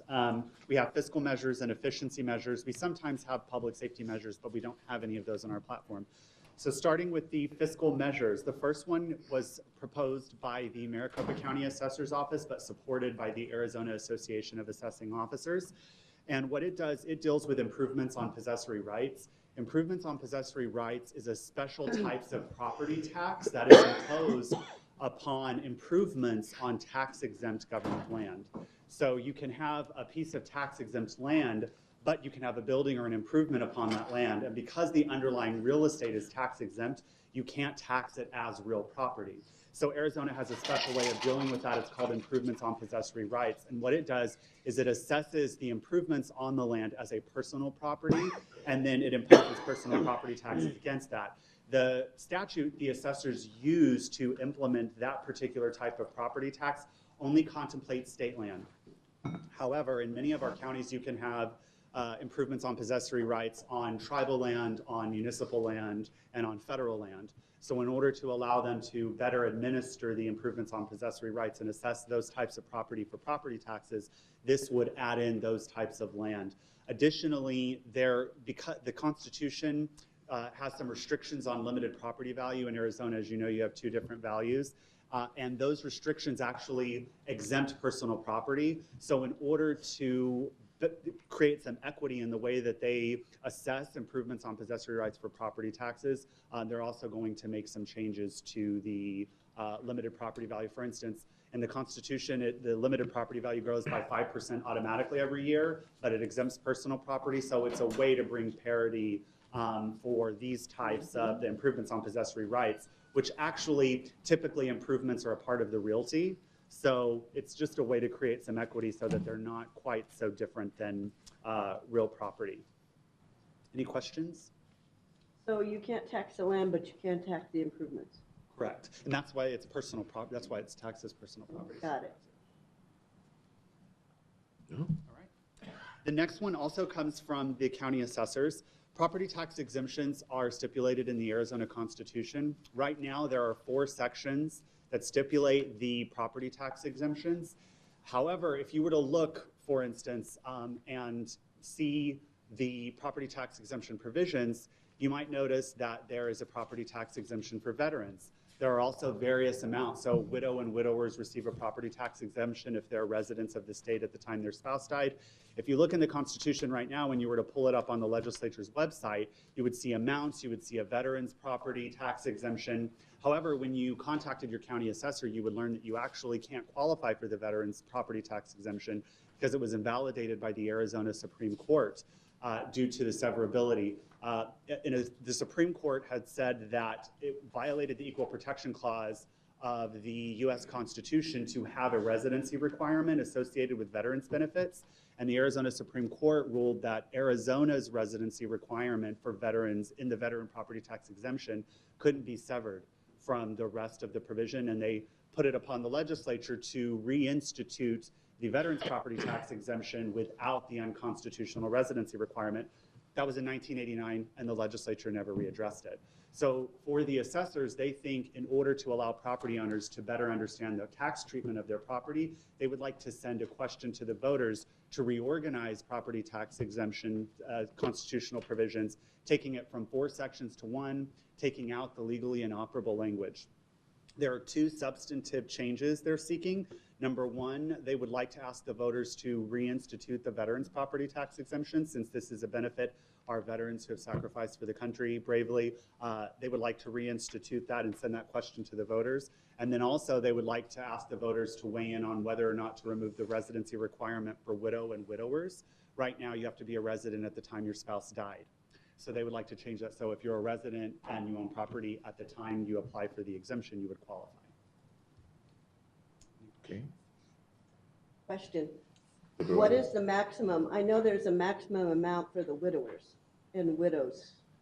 Isn't there a maximum that you can make and qualify for this? Mr. Chairman, Supervisor Pancrazzi, that's correct.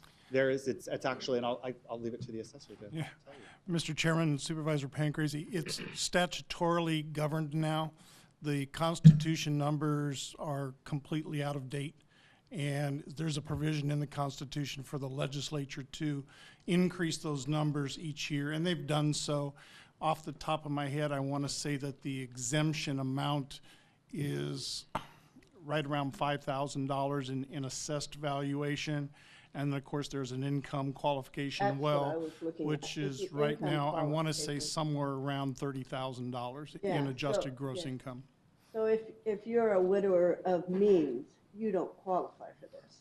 Mr. Chairman, Supervisor Pancrazzi, that is correct. If you're a widower or widow of, that is unlimited funds, you could qualify. Mr. Chairman, Supervisor Pancrazzi, that is correct. That's what I wanted to clarify. All right. Thank you, Mr. Chairman. The next one is a county elected official salary adjustment. County elected official salaries are stipulated in 2 places in Arizona statute. Just for clarification, this does not include the justices of the peace or the constables. All other county elected offices would be impacted by this. So your clerks of the court are in Title 12 to Section 281 of Arizona Revised Statutes. And for your assessor, your supervisors, your county attorneys, your sheriffs, they are in 11-419. The amount in 12-281 has not been adjusted by the legislature to set salaries since 2007. For those 7 other offices I mentioned, the amount in 11-419 has not been adjusted since 2009. The proposal was from the county attorneys and approved by the board, and it would adjust the amounts in 11-419 and the amounts in 12-281 by 22%. What they did is they took a look at the inflation rate from 2009 when the last adjustment went into effect and calculated that through 2020, and that's what gave them that 22%. I know that seems like a little bit of a sticker shock, but when you take into account inflation through 2020, it still wouldn't even be a cost of living adjustment because it's actually not, the current amounts don't reflect the commensurate skills that are associated with those positions. And then of course the purchasing power as time goes on goes down. So there still wouldn't even be a cost of living adjustment. That high 22% rate really just reflects the amount of time and growth in the economy that has occurred since those salaries have been adjusted. The way our board of directors looks at this is they look at this as, number one, those salaries should reflect the commensurate skills that are required to dispense with the duties of the office. The other thing is that as time wears on, the Constitution says that you cannot adjust a public officer's salary during their term of office. So for the positions in 11-419, that 22%, should the legislature adjust that salary by that amount, would not go into effect until January 1, 2021. For the clerks of the court, they're in a different situation because they run in the midterm, separate from all of the other county elected offices. So that means their salary increase would not take effect until January 1, 2019. If the legislature does not address clerk of the court salaries in this legislative session, then they will not have the opportunity to do that again until 2023. And so that means clerks of the court would have gone at the same salary for roughly 16 years. our board of directors sees that as a barrier to attracting the best and the brightest into a county elected office.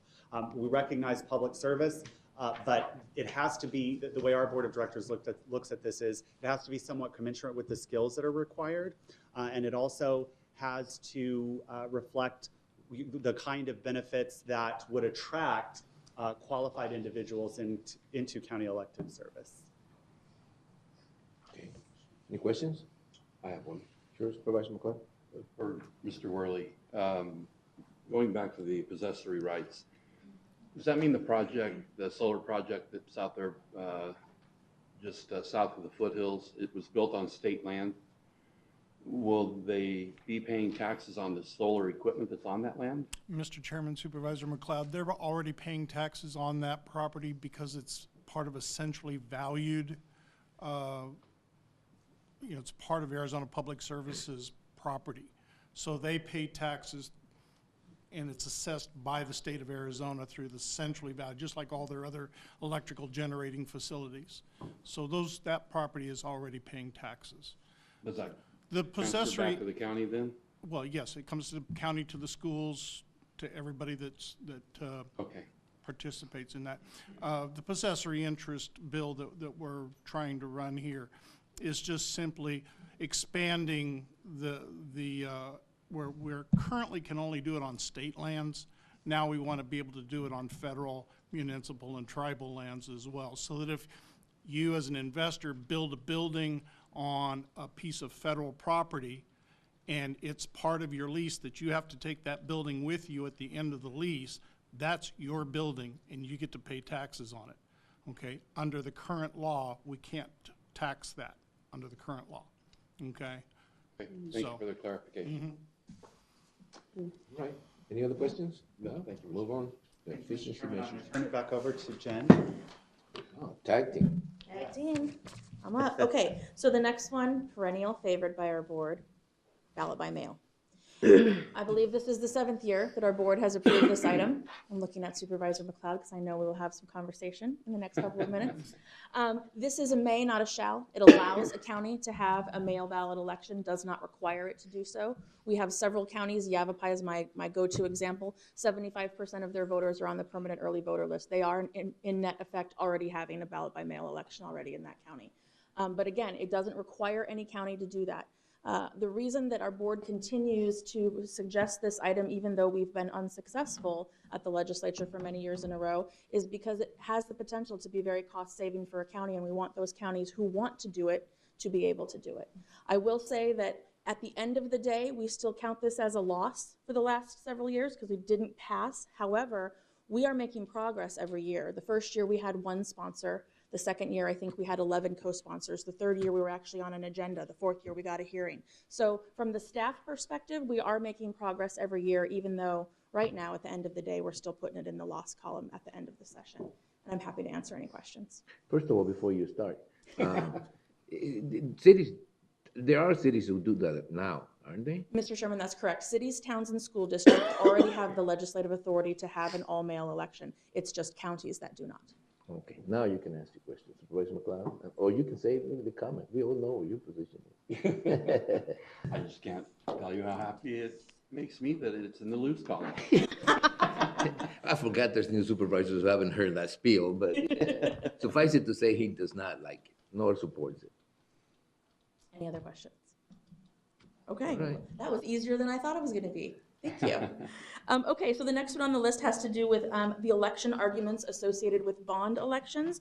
Right now, there's a discrepancy between the rules for submitting pro-con statements on the bond side versus the override side. On the override side, there are maximums. You can only have 10 arguments for and 10 against, and there's a limit of 200 words. On the bond side, there's no limits on either. So from a school superintendent perspective, we'd like them to be the same. So maximum of 10 pros and 10 cons for bonds and overrides, and a maximum of 200 words per statement for bonds and overrides. We're not changing anything about the way the override rules currently exist. We're just applying them to the bond side.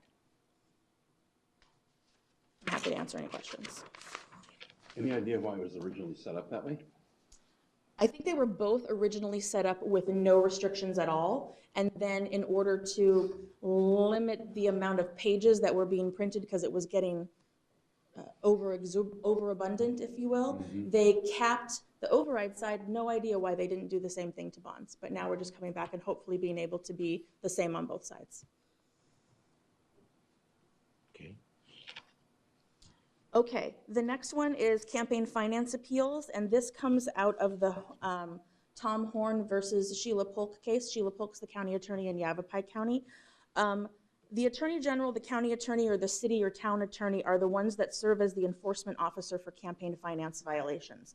So if you remember when we were going through that case with Mr. Horn, it got turned over to Sheila Polk, and she was the attorney who was supervising that matter. And so what happens was Sheila became the person who enforced the statute and then presented the case to the administrative law judge and then made the final decision. Well, at the end of the day, the Supreme Court said you can't be the judge, the jury, and the executioner, essentially. And Sheila didn't necessarily want to do that, but that's the way the statute was laid out, and she had no choice but to follow those rules. Now, in hindsight, we want to go back and clear that up. So the proposal would update the statute to separate the enforcement duties from the final decision-making duties. We've had absolutely no pushback from anybody on this piece of legislation because it's something, quite frankly, that really needs to happen. So that's our campaign finance appeals bill. Any questions? All right, Trey. Thank you, Mr. Chairman. I'm back. So the next one comes from our county recorders, and specifically the Maricopa County Recorder's Office, and it has two prongs. The first prong has to do with the drop-dead date for early voting. Right now, there is a strict deadline in statute that says that early voting ends at the Friday at 5 p.m. before the Tuesday election day. That deadline was put into place because when you are dealing with paper signature rosters for precinct-based voting, you have to have a date upon which you can pull all of the information based off of which voters have received an early ballot and which voters have cast an early ballot. So right now, there are counties who actually use electronic poll books. With the advent in new technology, they can actually, in somewhat real time, pull that data through the weekend. So that way they don't have to print signature paper rosters to have ready to go for each precinct on election day. They can actually allow for early voting to occur through the weekend and then download the last bit of data on that Monday before the election showing who was sent an early ballot. So what this would do is it would introduce that flexibility. So for those counties that have the technological capabilities to allow early voting through the weekend, they would be able to do that. And that would create that deadline for those that use signature paper rosters so that they can have accurate signature rosters for their precincts on election day. Any questions on that prong? And then the second prong deals with vote centers. I know that this is a county that uses vote centers. Sorry, I have a question. On the flexibility language, then the County Board of Supervisors would then decide the date of the end of early voting? Mr. Chairman, how would that work? Mr. Chairman, I would need to check that in the language. I don't know that the counties, I don't know that the Board of Supervisors makes that decision in the language. Because if it's flexible, I mean, one county may still not have the means to go right up to the last minute. So how would that mechanism work? I'd like to understand that. Mr. Chairman, so what that does is the language is meant to, if you have the technological capabilities to allow early voting through the weekend, the language based off of the latest draft says that you would have to make the last download of information, if you will, in enough time to have an accurate signature roster for election day. Does that make sense? Well, it makes sense. I'm just not sure how the mechanism would work. Who makes that decision? Mr. Chairman, Supervisor McLeod, I will have to check that. I think that that's actually, I think that's the county recorder that makes that decision in the draft, but I can double check that and get back with you. Chairman Reyes, Supervisor McLeod, it's our understanding that with the recorders would make that decision based on their capability and report that information directly to the Board of Supervisors prior to instituting that schedule for the year. Yuma County has currently operated in an ability to have voters vote the weekend prior to Election Day through the emergency voting clause that statute defines a time frame from that Friday through Sunday before election, or through Monday before Election Day, as an emergency voting period. So because we have had enhanced technology or technological capabilities with our poll books, we have taken advantage of that statute to allow voters to accomplish their voting through that weekend because we have the poll books, but that has been because emergency voting is outlined in statute. As far as your question, how it would be different from one county to the other, the county recorders are of the opinion that they would individually need to outline those things prior to the election cycle. So the county recorder would make a recommendation or make a decision? Chairman Reyes, Supervisor McLeod, I believe that our opinion would be that the recorder would make a decision in how that would proceed. So the recorder makes that call? Yes, sir. Okay, thank you. Mr. Chairman, just for informational purposes, our board approves concepts. They don't approve individual language. So in negotiations, that allows for the county elected officials in our association to make those kinds of determinations. So if there's any kinds of issues with that, that's something that we would be willing to discuss. Yeah, I don't have a problem with the recorder making that decision. I just was curious To see how the where- mechanism works. yeah. Do we make that call? Does she make that call? So okay, that's fine. Thank you. One other comment, Chairman Reyes, Supervisor McLeod, it would be, at least for Yuma County, imperative that the county recorders report or advise the county supervisors of their individual county for each election cycle how that schedule will take place. And what I would prefer, which I hope maybe we'll discuss when language is finalized, but the Board of Supervisors, once they're making the decision on vote center approval for the locations of vote centers and whatnot, this information should be provided to the board at that time so that everyone is aware of the schedule and how early voting will be functioning along with the election day voting. That makes sense. So you would say the voting centers are going to be open through Monday at 6 p.m. or whatever that would be? Yes, sir. Chairman Reyes, Supervisor McLeod, also approval of early voting site, which would be the county recorder's office through that time frame. Right. Makes sense. Thank you. Right. Go ahead. And then the second prong, for vote centers, there's actually in statute, it's just a sentence that contemplates vote centers, and all of the rules associated with an election, for instance, electioneering within the 75-foot limit, all of that has been thought to implicitly apply to vote centers, but there is nothing explicitly in statute that outlines that or other rules associated with vote centers. So what this would do is it would codify those rules in statute for vote centers and expand them so that a vote center could be used as an early ballot replacement site. So if something happens to your early ballot and you need it replaced, you could go to a vote center in order to replace an early ballot. And then also, that's actually, that's it. All right. Any questions? Any questions? No? No? All right, the next item comes from the county school superintendents. School districts issue an annual financial report that is a report on the expenditures and revenues for that particular school district. And in the statute, it requires, the exact language is the county school superintendent shall approve the annual financial report for the school district. Even though county school superintendents don't really have a role, this is actually, the annual financial report is they conduct it based off of rules that the Auditor General stipulates. And so there's a whole format for it. And then furthermore, even if they wanted to, let's say, disapprove of the annual financial report, the language says that they shall approve it.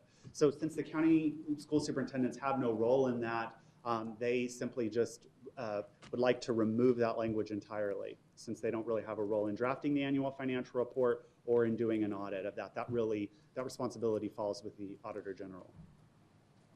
All right. The next one comes from the Maricopa County Assessor's Office, and it has to do with prorating exemptions. Right now, when an exempt property either becomes non-exempt or vice versa, a non-exempt property becomes exempt, depending on when in the calendar year that happens, how they are taxed is thus implicated. And right now, there's no mechanism to prorate what tax the new ownership entity may owe. The Maricopa County Assessor's Office has an internal procedure that allows them to do this. We would like to codify that procedure and make it statewide so that regardless of when in the calendar year a property changes hands, and maybe it's going from a church to a Safeway, so non-exempt and non-exempt, we would be able to prorate that appropriate tax and apply it to the new owner. What are we doing now? Mr. Chairman, Supervisor McLeod, under the current statutes, if property becomes exempt prior to the setting of the tax rate, which is generally the third Monday in August, then the property can be taken off the rolls because theoretically the tax rate can be adjusted to allow for that loss of value. That's the theory. That's based upon an old Attorney General's opinion that was given back in the 1960s. So we've been running under that rule ever since I've been here. If the property becomes exempt after the tax rate is set, they get to pay taxes for the whole year. It's between the buyer and the seller as to how it gets prorated out or who pays what. And what about the other way around? If it's the other way around, if an exempt property owner sells a piece of property and it's prior to the tax bills going out, we remove the exemption and tax it for the entire year. Then they get a free year. But we tax it for the entire year. Yeah. So the portion of the year that the exempt body held the property becomes taxable, okay, and that becomes problematic. Okay, so that's something that we're trying to fix with this legislation. And it's not just with the nonprofits, it's also with the widowers. We have the same problem with them. So it's just something we're trying to fix, something that needs to be done, has needed to be done for a long time. Yeah, the assessors and the recorders have been busy. Yes, we are. Fixing a lot of stuff. Go ahead, Jen. That brings us to my next one. It's another recorder election, and this is kind of just cleanup. So there's a lot of references in statute still that talk about lever machines and punch cards and ballot cards or ballot labels, tally boards. These things we don't have anymore in any of the counties in Arizona. So that part is cleanup. The other thing we've noticed is there is a sentence in there that's a holdover from a long time ago, which says that the indicator has to be on the right of the candidate's name. In most of the counties in Arizona, the indicator is on the left. You fill in the bubble on the left next to the person's name. So we would just like to clarify in statute that the indicator can be on the right or the left. Doesn't have to be specifically on the left. We don't want counties to have to go and reprogram. Oh, I thought you didn't want them to go leaning left. No. Has nothing to do with that. In the middle. No. So that's that one. Okay, Trey. Mr. Chairman, the next one comes from the county assessors. As you said, they have been busy. So for the State Board of Equalization, as you're aware, the State Board of Equalization hears appeals of valuation for property in Maricopa and Pima County. Right now, if you want to be appointed to the State Board of Equalization, there is a 2-year window for those who have been employed by a county attorney, a county assessor, the Arizona Attorney General, or the Arizona Department of Revenue. However, if you are a tax agent, meaning you take on clients and you negotiate down the overall valuation of property for property tax assessment, right now there is no, that same restriction of requiring a 2-year window between serving as a tax agent or owning a tax agent business. There's no 2-year window there. So right now you have tax agents who serve on the State Board of Equalization and who have clients who have business before the State Board of Equalization. And so to the assessors, this is a conflict of interest. It's exactly why as a county assessor or a county attorney, if you're an employee of either of those agencies or the Attorney General or the Department of Revenue, you have to wait 2 years. County assessors think that same rule should apply to tax agents to remove that conflict of interest.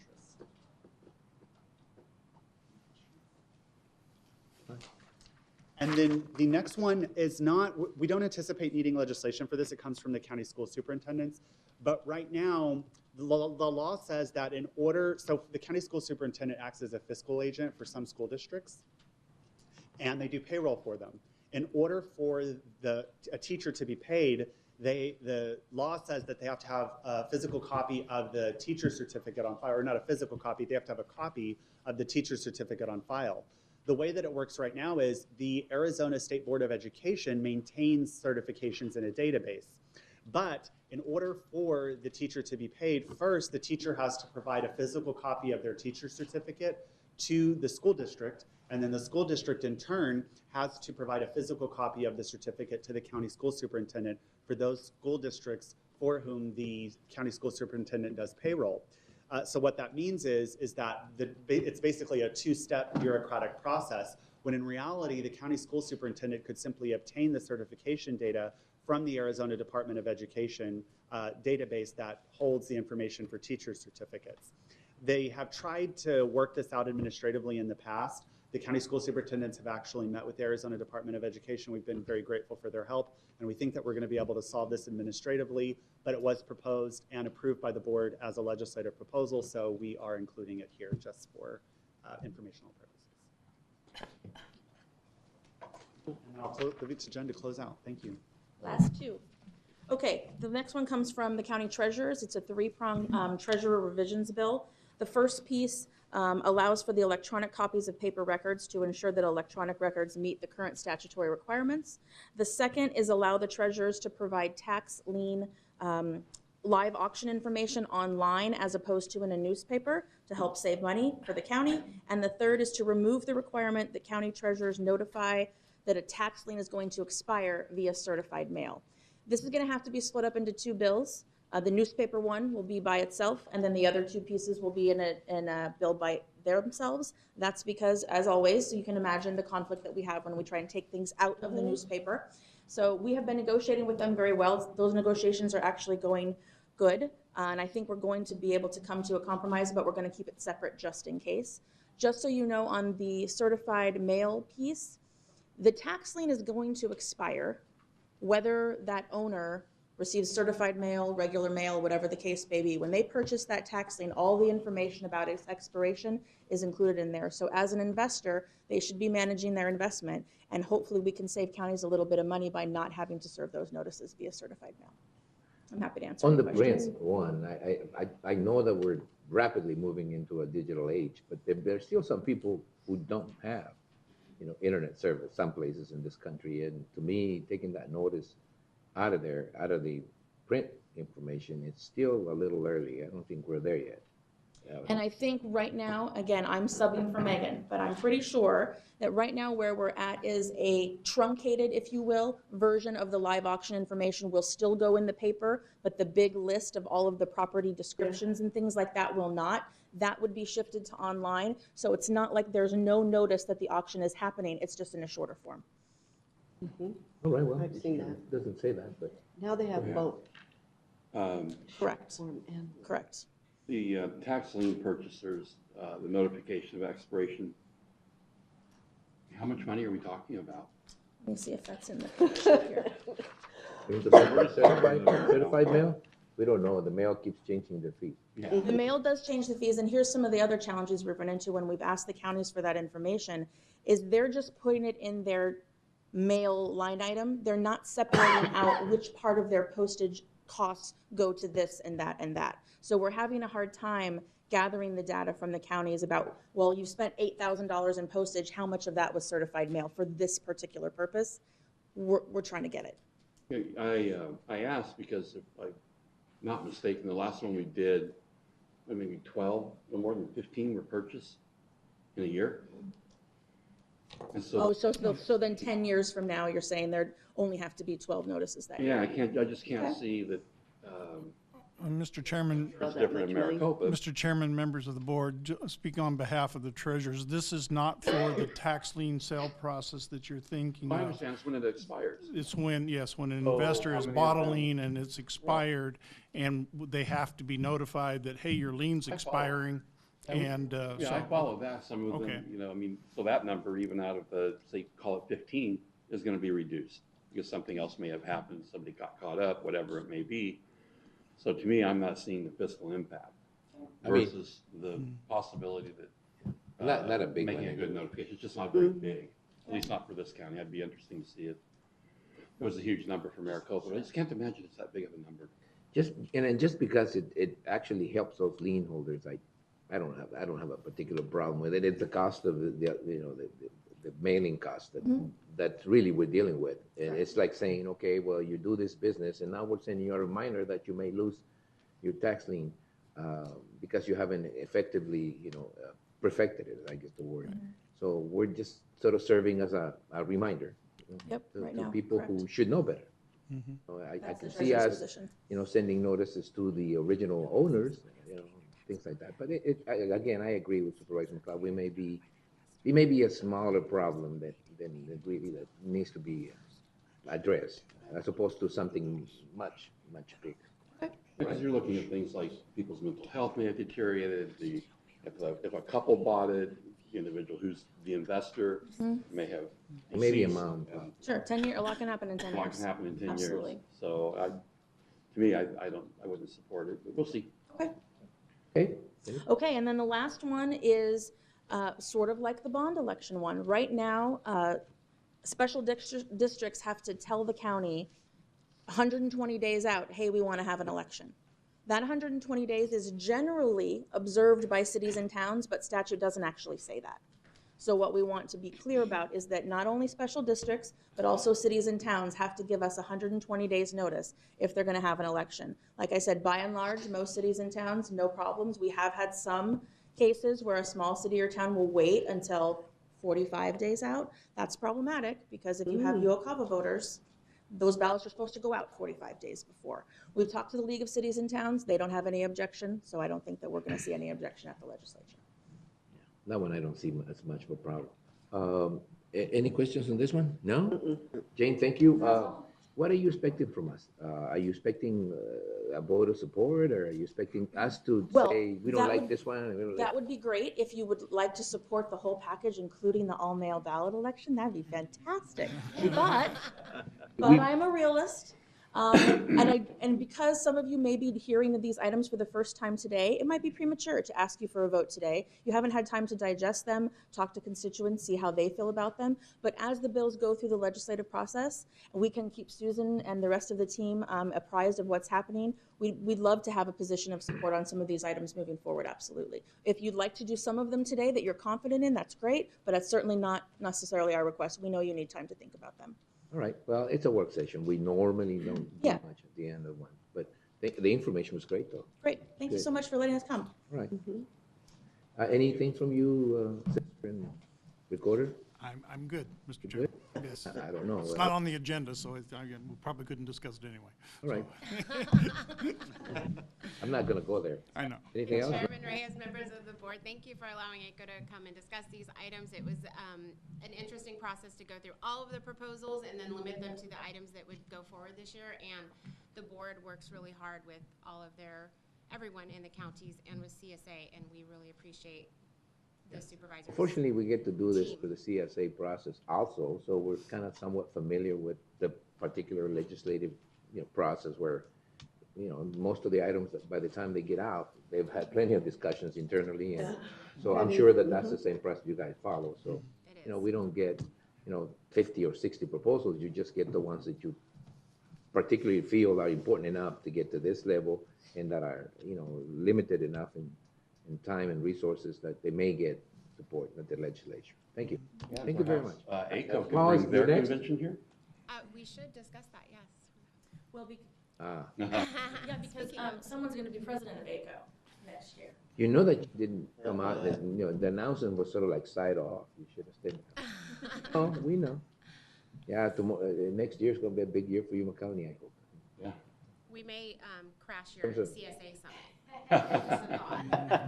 It would be close enough, I hear. Yeah. So, all right. Well, thank you very much for the presentation. It was great, and I'm sure that some of these things are going to be fresh in our minds for like maybe 3 days, 4 days. Thank you. Thank you. All right. Thank you very much. Okay, we'll move into the next work session, which is set aside. Oh, you want some time? Oh, you need to go. All right. The next one is a discussion and possible action regarding an update great energy audit project being conducted by Siemens Industry Incorporated, and there will be a dreaded PowerPoint presentation by Matt Baccaro from Siemens Industry. We'll clear the table so that we have Mr. Oh my gosh. Siemens up in the front. Where is he? Oh, there you go. He's standing over there. He's been there. Yeah. All right, Paul, you gonna start it up? Okay, we'll take Thank you, Mr. Chairman. take a couple of minutes to breathe. And everybody settle. Well, you got half your board missing too. That's good. I mean, you might have speed up the project. No, I'm just kidding. I should have called for a 5-minute recess so everybody can have a chance to. But I've been asked to move the process along, and, you know, it may be faster if Supervisor Pancras is not in the room. So. Chairman Reyes, it's your discretion if you. No, start up. Okay. It's okay. I think we've So, been, I thank think you, we're Mr. familiar with the process, and this will probably be more like an update, so go ahead. Sorry. And Mr. Chair, you're exactly right. The purpose of today's work session is to provide the board with an update on the investment grade audit. As you'll recall, back in August of this year, the board had directed staff to move forward with the audit. What we're here today is to provide you an update, since we're at approximately the 60%. Well, we've achieved a 60% completion of the project. We're getting close to 90% in terms of the review of the project. So we wanted to provide an update to you in terms of what Mr. Vaccaro from Siemens has provided in relation to the amount of projects, and then talk about some of the initial financial Saving? Yes, the financial considerations for the project. So, Mr. Vaccaro? Thanks. So Chairman Reyes, while it is true that I brought the dreaded PowerPoint presentation, I will note that, in fact, my checking account number is on file with the county. Okay? Yeah, we needed to pair it up with your social security number, though. Oh, okay. I'll make sure I leave that information before I leave town then also. Very good. Thank you for your time this morning. So let me tell you, as we start, how the city of Yuma has leveraged this same type of program for the benefit of the city and their citizens. In 2014, we started the process with the city to do exactly what we are working on with the county currently, which is a complete review of all the buildings to determine what the needs are in terms of older equipment, in terms of what energy efficiency can be achieved, a number of those types of things. And they were successful in that we ended up touching about, I think it was a dozen or more of their buildings to do a lot of these same measures as far as HVAC, lighting, building automation, and what have you. They currently are in excess of about $350,000 annually in guaranteed savings that they're enjoying. And as a result of that project that we put together a couple of years ago, we have now embarked on a phase 2 project that, as you probably have seen in the local media, that involves the streetlights. And in fact, council voted back in August to implement that project, and we will be complete with installation of all the new LED lights as of probably late in 2018. That project will generate somewhere in excess of another $400 and some odd thousand annually in guaranteed savings. So upon completion of both projects, you're looking at over $750,000 annually and a life cycle savings of over $10 million from the 2 projects that the city of Yuma has gone forward with to leverage this same type of program. So I'll show you what the benefits potentially can be as far as where we're at with accomplishing things. So as Mr. Melcher mentioned, we have been working since August with the county, with staff to do a number of different things. There's been a fair amount of heavy lifting, information gathering, spending time in the facilities, and this is just a quick summary of a number of things that we've done, which is that as Mr. Villegas knows, it's been a challenge, to say the least, to get a lot of the utility data, but I think we're there. We got all that put together because that's the baseline, right? That's the baseline from which we derive all of the savings.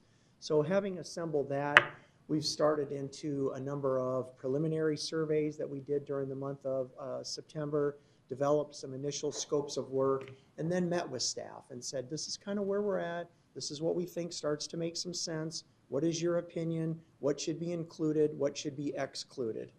And from there, we continue to develop a lot of the information. So as we moved into November and December, these are a number of the things that we've worked on where we've gotten more specific about refining our costs and savings. I don't mean to use acronyms, but I couldn't figure out the font size to make it all fit. So M&V represents measurement and verification. And what that is that's a provision under the state legislation that we use to implement these projects. So that's how you're assured of the savings that we are guaranteeing that you're going to enjoy those savings, and if in fact there's any shortfalls and how those are made up for. So that's what that's in regards to. We've also started to engineer a number of the systems pertaining to especially the HVAC and controls. And then we met again. We did a 60% design review meeting with staff, during which time we excluded a few things again that didn't make sense. You know, maybe they were good ideas, but they didn't have necessarily the paybacks. They weren't a priority, things of that nature. So we excluded some things. We also discovered a couple of items and issues and objectives that in fact staff said, hey, what about these things? Let's make sure that that gets included. So during the month of Christmas, what we're working on now is the final detailed surveys with the different contractors that we would intend to use for this particular project. In terms of the mechanical HVAC, we have a list from the county of 3 of your local contractors that we're working with to develop scopes of work and gather competitive pricing. The controls is basically a sole source, but that's a benefit. That's actually a benefit to you for the county, and the reason is this. It's a control system that's been employed here at the county for over 15 years, and it is very prevalent throughout many of the buildings. So what we intend to do is to leverage that investment and basically replace some older equipment, employ some new technologies that will help to increase efficiencies. That's kind of the idea with that particular one. We also have a meeting with APS. In fact, I don't even think you know this. We have a meeting on Thursday or Wednesday morning with APS to start to pencil out the rebates that will be part of this program, because obviously they offer a lot of incentives for efficiency. So that'll all be cash back to the county once we finalize those particular details. So let me give you some highlights of a number of the things that we have developed as far as energy efficiency improvement measures. A lot of what we have developed centers around mechanical systems and HVAC systems. And that's pretty typical, frankly, of what we find with most of our public customers. It's a critical need, yet it's an unfunded need. It's something that is always difficult to find enough budget dollars to always be replacing that equipment. You know, much of your equipment, especially at the detention centers, is plus minus 20 years. It's really at the end of its useful life cycle.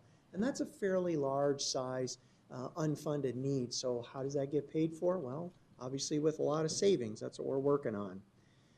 You know, when you see also that you have a lot of older equipment, what you find is staff spends a lot of time fixing stuff. It's just not enough duct tape and baling wire in the world to fix everything, right? But that's part of the purpose. As you replace equipment and put new stuff in, think about what that means in terms of reallocation of time of staff. Instead of running around putting out fires, now maybe they could be a little more proactive in terms of preventative maintenance and other tasks that I'm sure are on a pretty lengthy to-do list. I mentioned the detention centers. You know, that's a liability. There's 2 chillers, 2 air conditioning systems, part of which actually is represented in that picture in the upper right-hand corner there, that provide cooling for the adult detention center. And one of those chillers is right at 20 years and has some issues. Like us, you mentioned we're getting a little older, the doctor always finds stuff. Well, we found some stuff. And it's at a point where if there is a major failure with it, which has the potential, you'd lose the cooling. What happens if you lose half the cooling in the detention center in the middle of the summer, right? So better to be proactive, to think about, okay, let's upgrade that, let's replace it, let's put something reliable in that we can depend upon so that, you know, those types of issues don't come to the forefront. Paul, do you want to pass out that list we can use? You did? Okay. All right. So yeah, that's an eye chart. The little eye chart, Yeah, yes. I know. I can't read it either. I have a question on it. Oh, good. Please ask. What is the split system? Are we talking mini split? Not necessarily. No, they're typical air conditioning systems like you'd find in your house. Okay. Condensing unit outside, air handler Got it. inside. Okay. Yep, that's primarily. Thank you. I think there might be a couple of those mini splits, but most of them are just typical splits. The one that it's, well, there's one in the presentation, well, not the presentation, but there's one with colors, green, yellow, you know, red. Not this one, because this one didn't have that line. What are those colors? I mean, what do they mean? So what they mean is we did an analysis for the county. It was at the request of Mr. Melcher and his team, as a matter of fact. And what they said was, we want you to look at all of that stuff, all the rooftops, all the split systems, and grade them. Tell us which ones fall in the green category. They're okay. You don't need to touch them. They're current technology. They're still within their useful life cycle. There was a bunch that were yellow that were kind of in that middle age. You know, can we continue to maintain them and make them work a little bit longer, and think about replacing them maybe at some point in the future. And then the red ones all represented those that frankly were beyond their useful life, had issues, were spending a lot on repair costs. And that red list and a few of the yellows is the list that you have in front of you. Okay. Yeah. Actually, the color printer. There's never almost any time where having a red, you know, color next to something means anything good. Is it a matter of, I mean, I was trying to figure it out, as a former serviceman, air conditioning serviceman, I was looking at it, and for some reason I thought it was like an efficiency rating, as the units, newer units have a higher efficiency rating, obviously, and that's one of the reasons why most people that understand cost savings would move into a higher efficiency unit. And so I thought that there was an efficiency rating on them, but no, you're just talking about condition, age, that kind of stuff. You're not talking about efficiency yet. That's correct. You're just assuming that when you replace an older unit, you're going to replace it with a high efficiency unit to effectuate the savings. That's exactly right. And we do that calculation too. So when we get down to it, once we've got that list finalized and we say, okay, this unit's whatever, 18 years old, and we know that it's at a 7 SEER rating, we're going to replace it with today's technology at a 13. We know that that efficiency gain is X percentage, and we can assign cost savings to that. So that's how that gets figured. They're all R22s? Yeah. Gas? Yes. Yeah, there's a lot of R22s. Most of the ones that were in the green category were the new technology of the 410. Most of those red ones are the old R22s. And as you know, that's actually been phased out by the EPA. Well, that's why I asked, because I mean, it's going to be increasingly more expensive and more difficult to find, R20 systems, or to find the materials you need to fix them. That's exactly right. Yeah, the cost of that replacement refrigerant, even though there's drop-in refrigerants available, they're definitely increasing in price. Yep. All right. Okay. Good, good. And that also speaks to the last issue under mechanical, which is, that's something that you think about that is a future capital cost. At some point, you got to replace it. At some point, you got to find the money in the budget. So that's part of the financial analysis that we're working through with staff right now, because not all of that equipment has a huge savings associated with it such that it can be self-funded. But sometimes it makes sense to potentially include some of those pieces of equipment in a larger efficiency project, because you've got some funding from the other equipment that gives you savings. It makes sense to do it all at once. As long as you're into it and you're taking care of it, again, it has some economic benefits to getting it all done. So that's part of, again, the analysis we're working through with staff. That would be, if I'm following this correctly, that is a big undertaking. It's a big undertaking to replace units. I mean, look at what's happening at the 197. Some of the new equipment that comes in. For example, the higher efficiency units have higher condensers, bigger condensers. They may not fit on the pad that you have for a regular unit. So there's always something new that comes out that you're not really necessarily accounting for. And that's actually an important point in that if you saw what we've done over the last couple of months, we've actually done 2 rounds of surveys with the contractors. So an initial was just let's get some budgets together and see what it looks like. The second one, which we did last week, we went and looked at every single one of those and said, okay, how do you take that old piece out? How does the new one fit in? Do you need a crane? All of those kind of considerations. I'm sorry, did you have a question? Yeah, YCSO PICO, I'm not sure what PICO means, but there are 6 or at least 6, 7 units on there that aren't on this list. You know why that is? I don't, but I can find out from our engineers. Okay, yeah, it's 171 through 180. Okay, I'll make a note to follow Or up. 171 is there, so it'd be 172. PICO is the building out by the airport where criminal investigations is. Yeah. That might have been that add-on. It's like a CIA project. It's not listed, you know. I don't. And Mr. Chair, yeah, That's a lot of AC. reminds me that I didn't see the Somerton Library there too. So we're waiting for an answer from the libraries. That's part of our final analysis of what exactly will be included. And we've looked at a number of the libraries, and there is some of their equipment that fell in the yellow category. So they're debating that right now as to if they want to take advantage of putting those into the program. We haven't got that finalized quite yet. Because we're, as Mr. Melcher mentioned, we're right in between now that 60% design phase and the 90%. So we're really trying to tie down the last of all these details. And it makes you feel old when you remember, you know, when the libraries came in and you think that they're new, right? And now it's like technology, you know, just moving too fast for some of us old folks, older folks.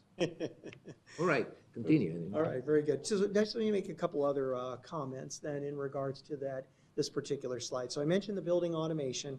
Our intention and staff's desire is to leave the existing system there, the existing controls manufacturer. You guys have a good relationship with the contractor that you've worked with for a long time. The system's been very reliable, but it's getting older. So that doesn't mean it's got to be a rip and replace. What that means is it's more of a recommissioning and adding some controls in areas where you've not previously had that in some of the buildings. We'll also put in some of the newer technology that will give staff capabilities like remote diagnostics, so they don't always have to run out to figure out what's going on in an area. They'll be able to diagnose it over right from the computer itself. So that'll make a big difference, and it'll give you some predictive maintenance capabilities. So again, it'll help to reduce some ongoing costs in that regard. And then the last part of the project is I kind of bunched them all together. There's actually lighting, water, and building envelope measures. And those are a variety of things. So, you know, lighting is a pretty easy thing to do in terms of take out the old stuff, put in the new LEDs, and you know exactly what you're going to get for energy efficiency or for savings, because there's just a certain amount of run hours. But again, it's leveraging the new technology with the LED lights. So we are in the process now, probably shortly after the first of the year. We're waiting on a last list from staff of about 4 or 5 buildings, different areas, and we'll put some samples in of what these lights are going to look like so everybody can kind of live with them, walk in and out, determine, okay, those look good, now we need a lower light level, whatever that may be, but we'll make sure that everybody's comfortable with that before we go through all the buildings and replace everything. All right. Okay? Okay. All right. So that's the idea there. Any questions otherwise on a scope of work? What's water? You know, when I look at, you know, lighting, it's easy for me to see the savings. Water is a little different unless you're going into, you know, solar water heaters or stuff. No, the water is really two measures. It's low flow fixtures on the faucets and on the toilets. That's really what it is. So what you're talking about saving there may not be necessarily, it is energy at the end, but it's more efficiency and less use of water as a resource. Yep, that's exactly right. And again, that's a unique provision under state legislation. They allow you to account for gas savings. We don't really have those. Electricity savings and water savings. So we always look at water. It's not a significant amount, but it's the right thing to do. Especially here. Supervisor McLeod? Yeah, you know, on those low flow toilets, I can't tell you how many of those I've seen requires 2 flushes. So if you're going to make that recommendation, please make sure that they're not those types of units. I mean, they're everywhere, especially hotels. Yeah. I mean, Too there's low no savings there, and it wastes time. 2 low flushes is the half of a regular flush, so. We'll take that under advisement. No. Trust me, we've lived through those same nightmares of having to replace that You stuff. flush so it and then you we think. have our favorites. It's We not know done, that then you work. gotta flush it again. Yeah. Gotta wait for it to Double fill, flush, double flush. Yeah. Okay, won't be any don't double want flushes. Let's not get into the detail, the details Yeah, of that. yeah. Let's just. Now we're really getting into Yeah, we don't want weeds. to talk about why we. Yeah. I wanna talk about why the double flush is needed. Right, right. Okay, so moving on. I have another question. Oh, all right. What about the toilets where you go up if it's one and down if it's a different? Oh, I thought you were gonna be. No, that's not on our radar. That's not I on your thought you would radar. go flat, Okay, you know, got it. French on us or something. Yeah. That's in Tucson, I've seen it. Yeah, you're right. We've seen that technology, and we just think that it's not convenient. Okay, got it. Yeah, so we don't. We're not in France, that's what's happening. That's right. If we were in France, it would be like or Canada. It'd be necessary. Okay. Exactly. All right. So this is just a quick comparison of kind of where we started. If you recall, the numbers on the left is what I presented to you back in August when we did some preliminary analysis, and that was before we did a lot of site surveys, worked with staff on exactly what equipment, all the different buildings, those types of things. And that only at the time included about 10 facilities. We've now expanded it to about 20 facilities, and you can see that it has grown in terms of size. But the good news is, focus on that number in the upper right-hand corner there, that we're around $500,000 a year in guaranteed annual savings. That's a permanent reduction to the operating budget of the county, plus minus $500,000. And we'll have an exact number when I come back before you in the next few months, but that's kind of the range that we're in right now. Well, that's an 11 to 12-year payback, right? That's right. I mean, I am happy that we have more guaranteed savings, but it comes with more investment.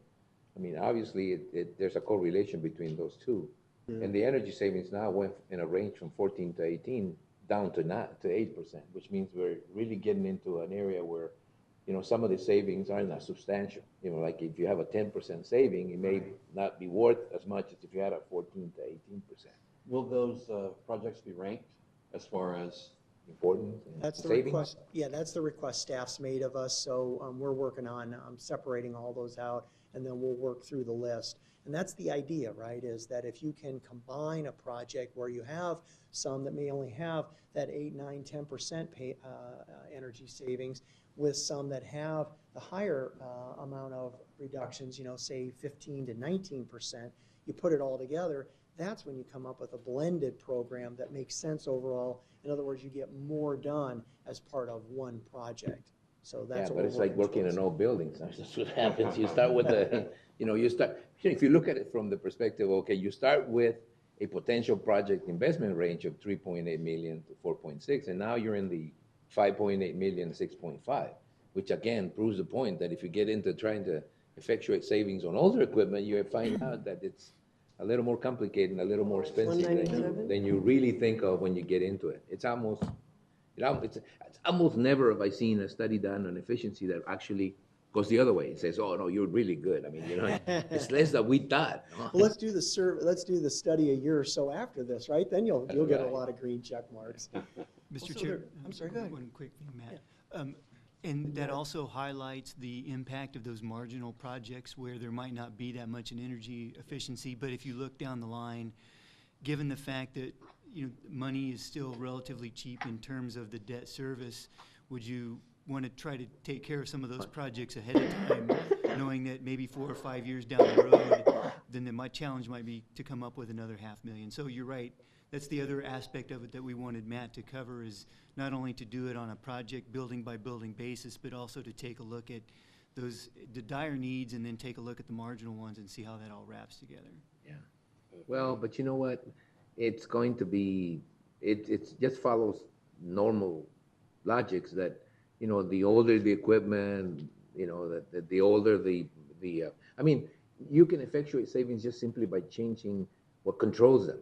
I mean, like the new thermostats that are, you know, self-taught, you know, that they, you know, you can program now You know, in the past, the unit came on and it went off based on temperature. You didn't care whether it was at night or the day. And now you can time them to go off at night or lower the temperature or raise the temperature at night. You know, just the simple newer technology, the one that's being sold to us as consumers of home, those are available at an industrial level, and they can have an impact, a serious impact on savings on a bigger building like a library or a prison. Anyway, it's a valid point, and that's why we've included a lot of automation in this project. So when you leverage that together with replacing equipment, then you get a double benefit out of it. And the point that Paul made, too, is really important. That list that you're looking at in front of you, that's the list that doesn't produce a significant amount of savings, but it's an unfunded liability that at some point you have to address that. So whether you choose to include it in a project like this, where it does produce some savings, will guarantee those savings, or you try to look to the future and budget for that, that's your decision, certainly. And again, that's part of the equation we're working through together. But know that at some point, those units are going to fail, and we're going to have to replace them. Just a matter of when and how that project looks.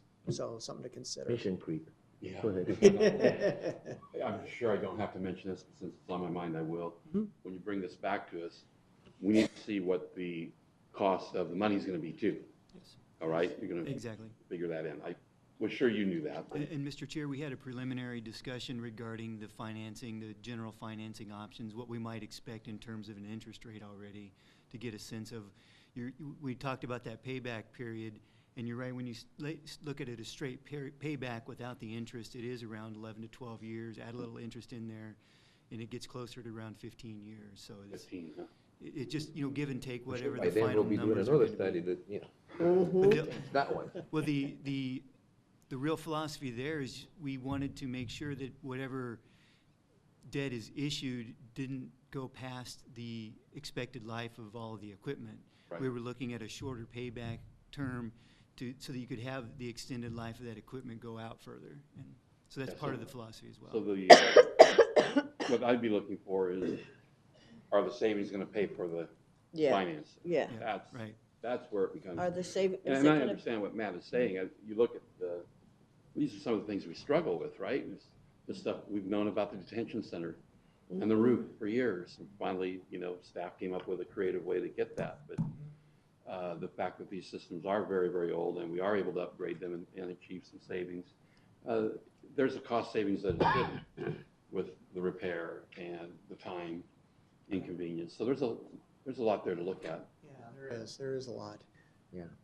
Well, all I can say is that just like information and technology has moved at light speed to me, a lot of this stuff, it's being implemented into the new systems, the new HVAC systems. And it's incredible technology, but it keeps moving fast. So, I mean, 10 years down the road, I don't know what we'll be talking about. But, well, okay. I guess we're going to get to a point where we really start then choosing, okay, well, do you want to replace? I mean, I think an easy decision is, do you want to replace a Ream 1992 unit? I mean, I didn't even think it was alive anyway. So before it died, let's do it. But whether you want to replace a 2008 unit, that's got a high efficiency rating to achieve 12, if it's a 10, I don't remember what the designation is, but 10 efficiency, 10 to replace it with a 14 or something, it may be that saving is not worth paying for it, for 10 years. You may want to do that through the CIP, the normal CIP. Those are decisions that I think need to be made at some point in time. I think I've just solidify that argument a little bit. And it's a valid point. That's exactly why staff asked us to do the color rating on that. So the example you cited about a 2008 unit, that probably fell into the yellow category, kind of, we can probably make that work, and let's just budget for that in the CIP plans in the future. But certainly that 1992 unit that you mentioned, that fell in the red category of, we got to do something here, right? I thought you were exaggerating until I looked closely. No, there is 1992. That's what I mean. That's even Yeah. All right. Okay. We get the, Okay. Good. Okay. So just last couple thoughts. Let's see. So here's where we're at in the process. is in January. We've set a meeting date for late in the month to do our 90% design review. We're in the process, our team, our engineers are in the process of doing final engineering calculations, savings calculations, the APS rebates, as I mentioned, some of the engineering. As Paul mentioned, we also had a preliminary financial meeting about talking about, okay, how does this get financed? What's the best deal for the county? You have a number of alternatives. Staff's having some internal discussions how that's going to look. So we'll put all that stuff together. We'll spend some time probably during the month of February and late January working through the financing and some of the legal agreements, because there will be a number of attachments and exhibits that all show exactly what's going to take place. And then the goal is to come back before all of you in March sometime with the final package that said, this is everything we vetted, this is what makes the best sense, and here's the final results of what we've worked on. So that's our plan at this point. Okay. All right. Anybody has any more questions? I'm sure we'll see this again. That's sort of like an update, so. I'll bring another dreaded PowerPoint. This wasn't too bad. Thank you very much. All right, thank you. Welcome. Thank you for your Thanks, time. Paul. All right. All right, we're going to take a 5-minute break before we go into the executive session to give room to, time for the room to clear a little bit. What? We're going to ask that you postpone this to the next meeting. The executive session? Yes. If there's no objection. Why? I'm just kidding. It's fine. I mean, it's not like we're rearing to go, but I mean, That's right. Fine. So you have more information to provide for us at the next meeting. Yes. That's not ready right now. Okay, fine. So, motion to postpone, motion to table, Move to postpone to the next meeting. table till the next regular meeting. Second. Is there a second? Second. All those in favor of the motion to postpone the executive session or table the executive session until the next regular scheduled meeting, signify by stating aye. Aye. Anybody opposed? No. No. Well then, one comment. No. The board? No. Okay, thank you. All right, then, I want to thank you for your Board vote today. of confidence, re-elected me as your chairman. You shall regret that, I mean, you won't regret that decision, you shall regret that decision. You guys didn't hear that train Thank you, coming, guys. did you? Really, there have been no more business to attend to. Is there something else? Did you want to say something? Oh, okay. Oh. Run. We're 3 of us are sick, so there's only 2 of you. No, why don't you grab them first? Grab them first. All right, thank you. Run. The meeting's adjourned. Like. Thank you.